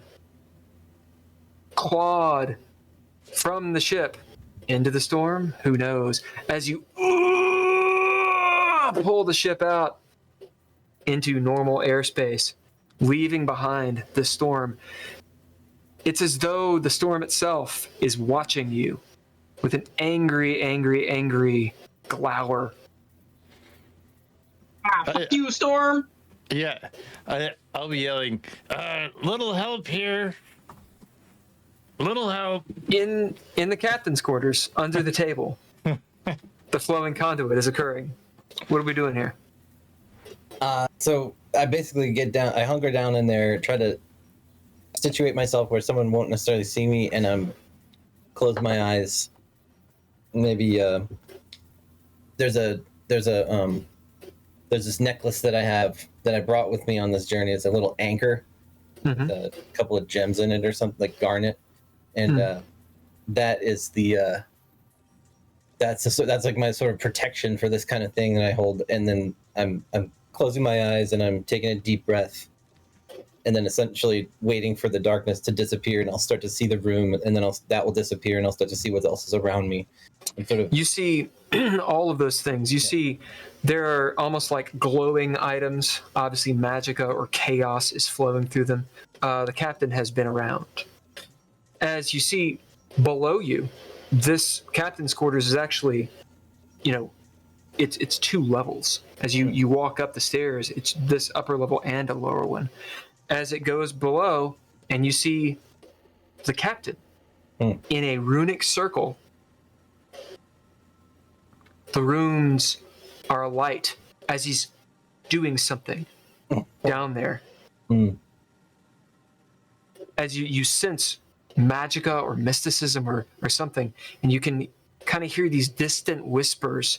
There's a book, massive tome laid out before him. It's the DreadLore book. As he's reading from it and whatnot. And you see his beard kind of quivering and such. As you all move away from the storm, you see him shut the book and look up. You see his wild eyes in your vision. What? Who did that? As he pulls out both cannons and he's getting up, you hear this wrestling from downstairs and a bellow from the captain. Who disturbed me? What are you doing? Let's see. So he's starting. As he's coming upstairs. Yeah. Well, I'll Where's my bullets? Yeah. I'm not really going to do anything, actually. All right. He comes upstairs. You guys on the outside, you hear Von Penn yelling from the inside. Oh, fucking son of a bitch. It's dark in here. As he comes up. Doesn't see you, of course, since you're under the table. You just see his legs. He's walking around trying to find shit. Okay. So we're going to see how good you are. This would be a reaction roll. You don't have to bid for it. Okay. Because he's looking for you or looking for someone who has disturbed him. So D10, and we're going to say either wits or mind, I could see. All right. Let me see what that is. Threshold here is going to be, you're under a table. It's going to be threshold of 2. Okay. You want a 3, and he's going to walk by. If it's with limbo, he's probably going to at least know someone was in here. What were you saying? If is it possible that because we're yelling for anyone to help out the front that he could hear us? And would that be an aid of sorts? Sure. You can absolutely aid if you want. Can I give him my wits? Yeah.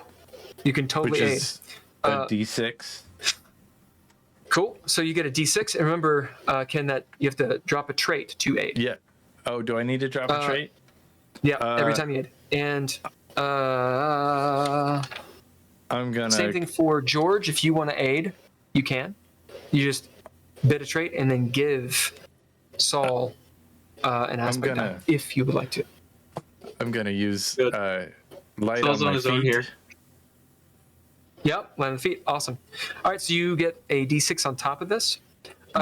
Dragon Boy, you're downstairs, still like clenching. Are you going to get up, or you having a?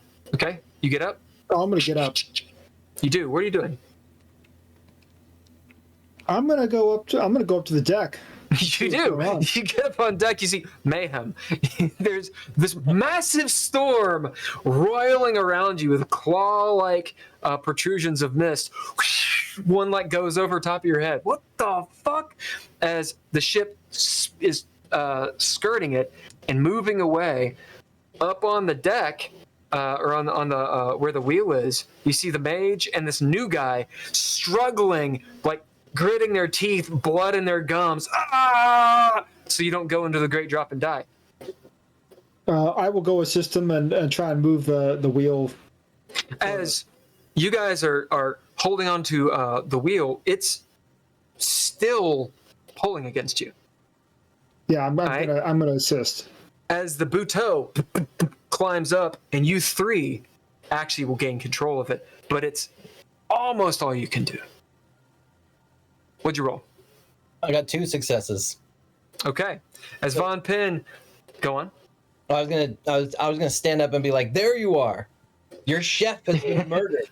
As Von Ben's there, he's like, "Who is in here?" As you pop up, you see he was gonna find you. He's like turning shit over as he sees you. Okay, this is a fate roll. All right. Yeah. So fate roll. We do fortune and false fortune. Who is going to roll fortune? Who's going to roll false fortune? The person in question fortune. cannot do it. Okay. All right. Who's false? I shall be false fortune. Okay, so here's how it works, because they know this is how it works. They roll a D100, both of them. Don't roll yet. They roll a D100. Whoever gets the highest, that's the one that wins. If they get the same, something hilarious happens, because it's pretty high odds. Nice. You guys can spend proficiencies to make them re-roll. However, both of them re-roll. I see. Okay? Usually the Arbiter allows it to happen 2 or 3 times. Okay. And then it's like, okay, we have to stick with that one. Here are the stakes, which are important. False fortune, he blows you away. Right. Just, and it's a bunch of rolls, and you may or may not die. He's going to try to kill you, though. That's false fortune. It turns out you fucked, or he thinks you fucked with something. Yeah. That was really important. Fortune, he still draws on you, but he's willing to listen to what you have to say. Okay. If you say the wrong thing, he's going to shoot you. Okay. Go for it.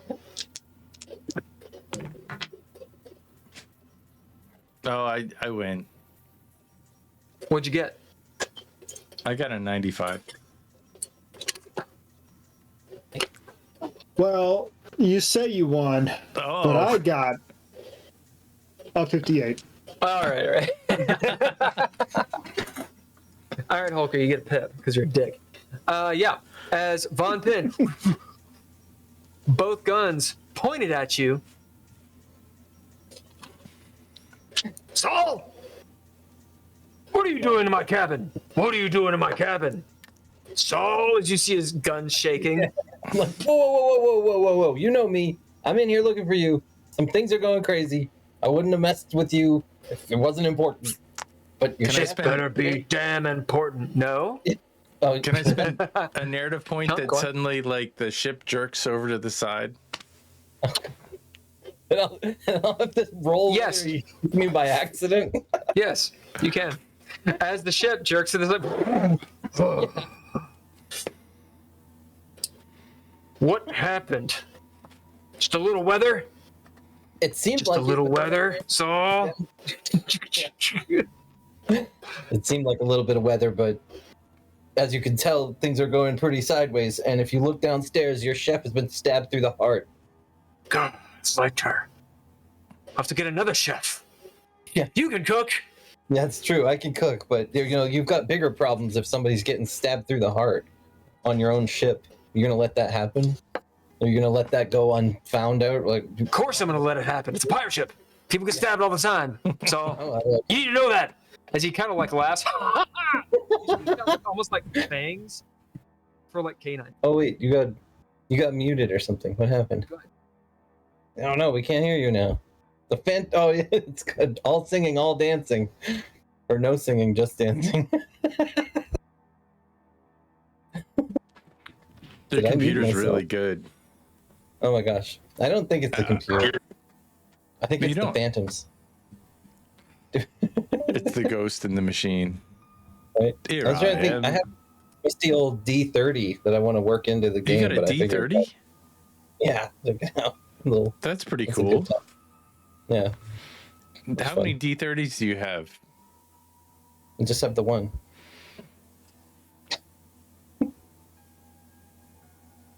Mm, I rolled a 4.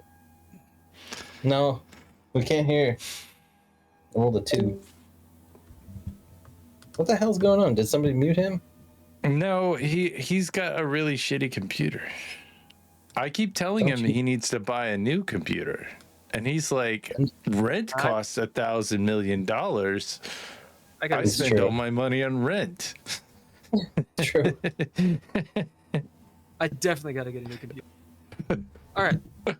Oh, it's just really quiet again. What's going on? I mean, you can hear me. It's not just my fault. barely. Oh wait, can you adjust your? Yeah, there you go. Yeah, you can right click on him and it'll get. Oh, louder. I know. Yeah. Literally my computer's just up and down and up and down. I'm not changing anything. It's just boop, boop. Right. It's going up. Great. It's going Good job. Way to fix it. Yeah. Okay. What was I saying? Where were we? I forget. The captain. Yeah. I'll laugh with them. As you both laugh, he puts his guns up, does the fancy rogue thing to the door, boom, boom. Okay. Hits it with his ass. It opens up. Walks out. Von Penn is on deck. He stares over top of you guys at the wheel, past you, at the Great Drop. You see, as though he's looking at someone. As you see him level his gun, shoots it, boom, fucking hand cannon. Fuck you! He shouts, walking over 2-3 strides to you guys holding the wheel. Good job, lads! Hold fast! Where's Oddwald? And he starts yelling as you see crew members are like hearing the captain just scrambling out on deck as Oddwald's coming out. His head's like all bleeding where he was hit with all the kerfuffle. He's shouting orders. Get the engines online, rig the things, and shoot the mast. Fly the poop deck. Lots of pirate stuff. As you all are holding the wheel, and Oddwald, knowing how to do magic, turns off your evasive maneuvers. Oh, that's smart. And you guys send out a good distance away from the Great Drop. As finally you get maybe 50 miles away. Your muscles are burning. Some of you are just like sweating on your knees trying to hold on to this thing. Finally it loosens up. The captain turns around to all of you. In his eyes, you can tell that he is pleased. Come to my cabin. We're going to drink and talk about what we're doing here. As he takes you into the cabin, and you guys all get fucking lit. And he tells you the secrets. This treasure. Supposedly, there is a crashed, ancient Calgear airship full of wonders. Supposedly, a paragon, perhaps. A king was the person who was the captain. And he is bound to find it. But you have to find a way into the Great Drop to do so. That is the next adventure. Copy. That was fun. We didn't die. I was expecting to die. Yeah, I expect you guys to. Came pretty close to dying. Yeah, I totally expected at least half of you to die. That's great. So, we don't have any goals, so you guys would get goals. We would say you get both a major and a minor goal. Minor goals, you get 1 XP, you get 1 cunning and 1 breath back. You guys didn't have to use either one of those. Major goal, you get all your breath and all your cunning back and 2 XP. So, all of you get 3 XP. So you can put that down. You also all get 2 pips. Ooh. Now, how this works, when you get the 3 XP, you cash it, and you can advance something. You can gain a trait, you can gain a proficiency, you could gain an ability, upgrade an ability. Those are pretty much the things. There's a couple other things you can do with ninja gear, but we don't need to get into it right now. So, you cannot increase your aspects. After like a full adventure, the Arbiter can say, okay, you guys can increase your aspects at that point, but normally through campaigns you don't.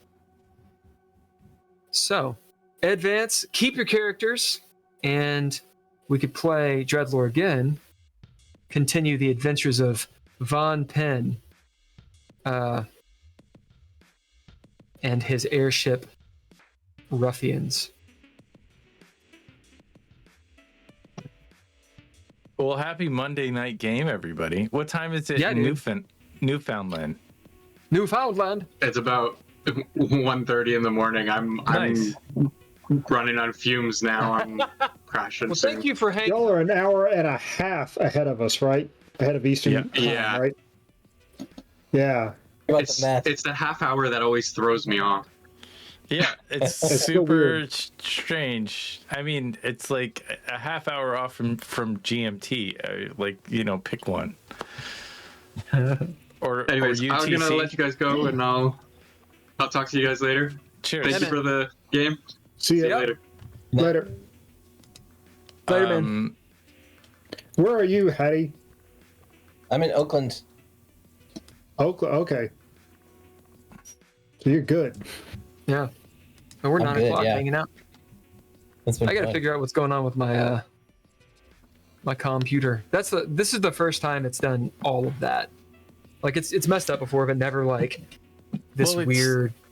The last session that we had, the last GGP, it happened. And But it then wasn't- the it speed wasn't up, this slow down. Yeah. Yeah. No, this is more. It happened twice. Well, but the specifically the sound. Yeah. Like I was getting some weird sounds coming, and Yeah. I don't understand why. You heard weird stuff too, Aaron? Yeah. Yeah. You definitely. It's not the first time that's happened. I mean, I'm hearing stuff from your computer every No, something's session wrong. at this point. Yeah, Something's wrong. It's real wrong. It's like, what the fuck? You don't. It What sounds sucks like is, I mean- gears and noise. It Yeah. sounds like a noise Yeah, show. yeah. Well, and that's what I was hearing. the hardware Is like stuff. the fans. Yeah. Yeah. It's strange. Is your microphone USB or is it an 1/8 inch thing? So Like, is it audio? I really don't think it's the microphone. I was just wondering because, like, Well, in you go general, into like, it. I don't know You guys what into a audio shit sound would. card. Yeah. Oh, okay. Yeah. I don't So know. yeah, what's going on is XLR I into have Right. XLR into a XLR. board into a Scarlett 2x2, Right. USB-C into an Anchor hub into my computer. Oh, okay. So there's no reason for mechanical sounds. Yeah. Well, the hub might be funny, but I mean, I don't know. Either way, Yeah, but you're right. I nothing mean, it sounds fine. You know, like- Discord does hate Scarlet. Like, it hates it. Anything with those. Yeah. Oh, yeah. It's like, I can't even get it to work. Interface. Like, you went through the different things to make it work on your computer, but I have a new version. I got a Mac Studio and it doesn't work. Well, I think what it is that the 2018 MacBook Pro, it's all CPU. There's no GPU, and while it has a pretty good hard drive on it, Discord is just extremely resource intensive. There's a lot going on. So I had open, a few different things, and it just runs out of memory, and slows down real bad. I think Are we still that's what's streaming, by the way, or we stopped that? Oh, no, we're streaming this shit. This Oh yeah, is the baby, geeky going part. hard.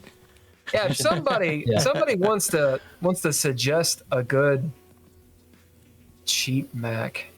I mean, the Mac Mini, the 700, new- 700 something is too much, probably. That's over the budget. I mean, that's not bad for a computer.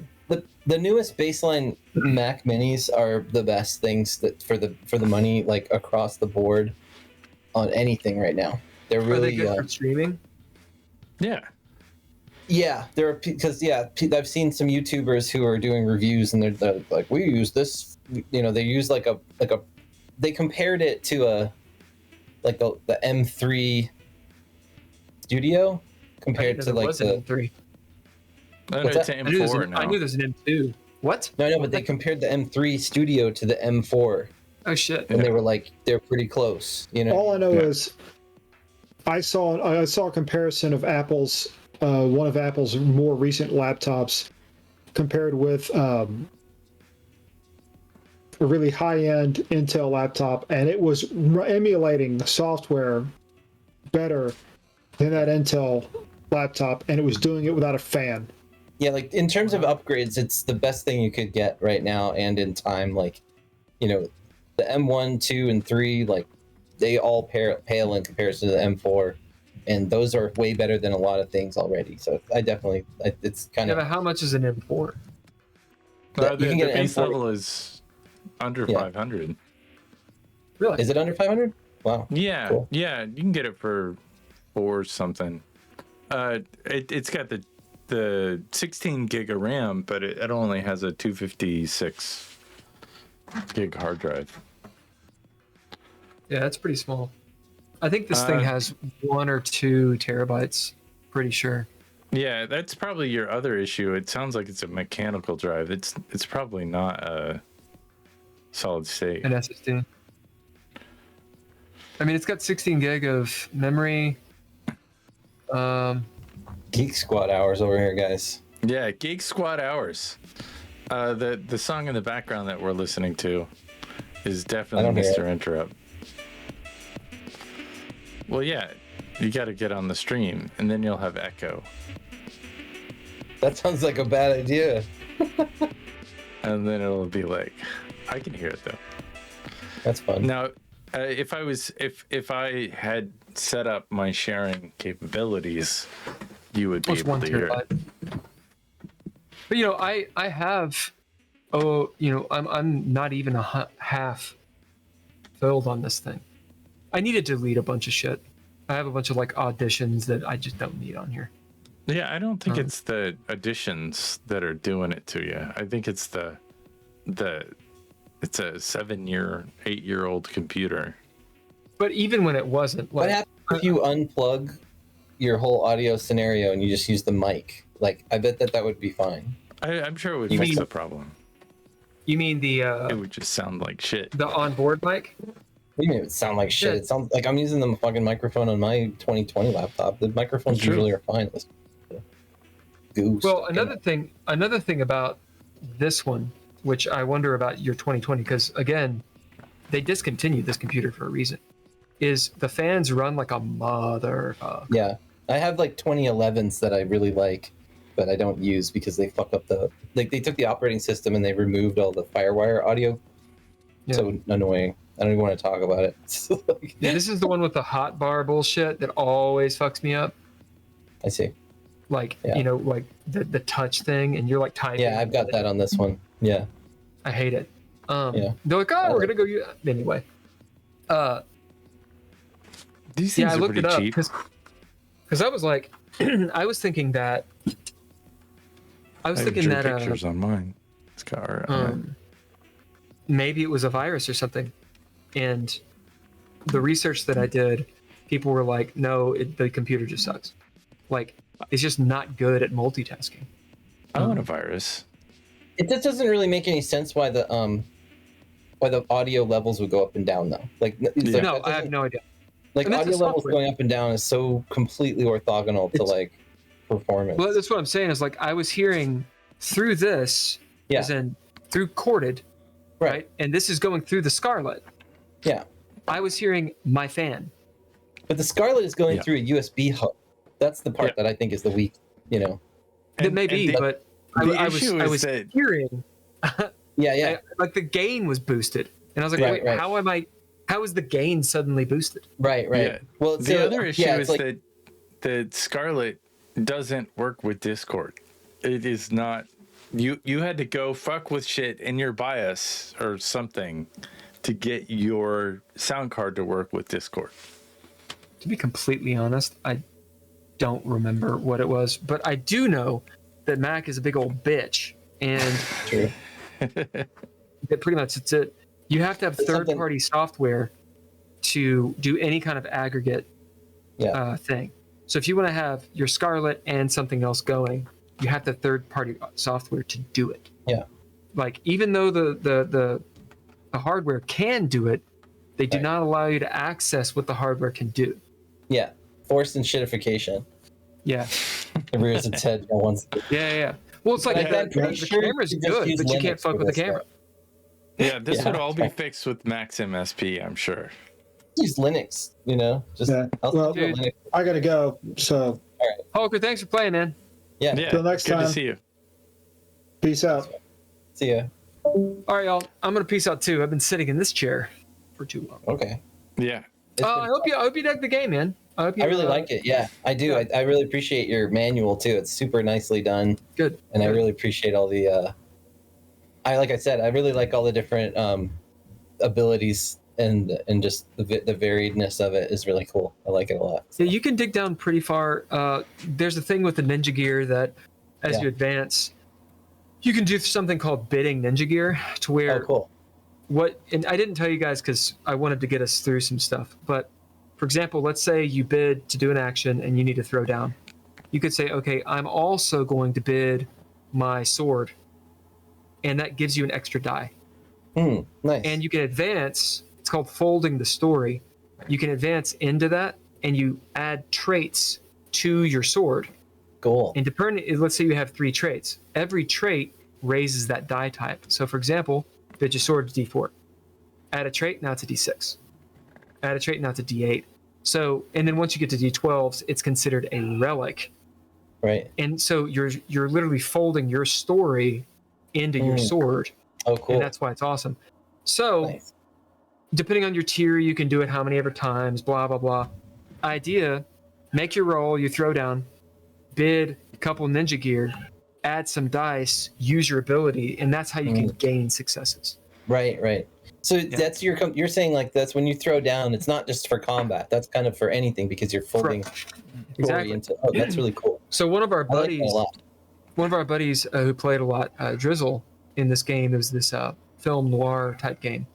He was a hard-boiled detective, and pretty much every time he needed to do something, he'd be like, "Okay, I'm gonna do this. I'm gonna pull up my flask, take a swig. I'm bidding my flask to do a thing." So like before he goes and faces, I feel like I watched one of your things when you guys were playing that game because I feel like I remember the flask. Maybe I'd not, but I don't know. That sounds really familiar to like. Nord had his camera, and he's like, "Okay, I'm gonna bid the camera and the lens, the flash, and all this stuff." And so I like that a lot. It's crunchy, but you don't have to play those rules. It's just the idea of you can dig into it. I think that's the thing because that is like an overloading of the drama. So you get to that like existence level of like something is, or like even like more so the videotape in Videodrome or something like you're like you're gonna fold some shit into an object that's really directly connected to the theme. So like even beyond like say I don't have my sword because I fell down the well, but like I pick up this ancient sword, that I've never seen before that I didn't. Right.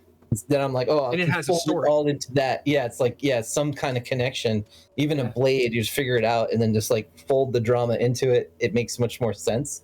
It's kind of all those things that you always wish you want to do. And you're like, well, how does that work? And you've come up with the right, mechanic for it. That's awesome. So in the world of Craster, you can use DreadLore as a system for other settings, but in the world of Craster, there's really no magic items. I mean, there are items that are artifacts that are made of magic, but items, they have a story, and that's why they're magic. They're relics. So those items have done great deeds.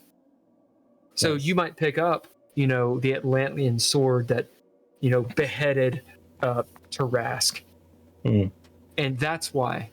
Whatever. I think that's cool. I like that a lot. Yeah, that's really appreciate that. Thanks you guys. No, it was awesome. Yeah, I'd say it's always a pleasure to hang out with you, Maddie, and Bill. It's always.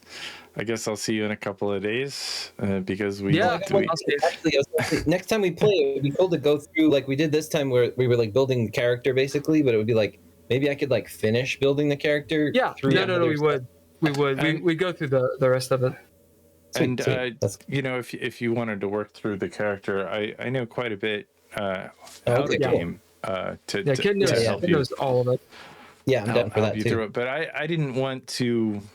Yeah, I thought the process was good for us to go through. Definitely. Yeah, I'm not overwhelmed or bothered by any of this stuff. It's all like what I would expect, and I had a lot of fun. So it was great that we didn't go through the entire things. That would just take so long, right? So that was perfect. But otherwise, I was like, I was totally like, oh yeah, I really dig all these little. I want that one. Or they're all really great. So I'm excited. And there's so much more, obviously, beyond whatever I chose for this character. There's a lot of lore. Really, there's a lot of lore. That's cool. I love it. Fantastic stuff. Cheers. All right, Well, y'all. so do you have a hard copy? Yeah, there's a hard copy. Yeah. Okay. This is the hard copy. If you go to, that's sick. There's totally order. There's also a paperback if you want. It's good. I like that. I think the paper. I think the hardback. I mean, it's more like a tome, and I really like it. I like it, but the paperback is fine. Yeah.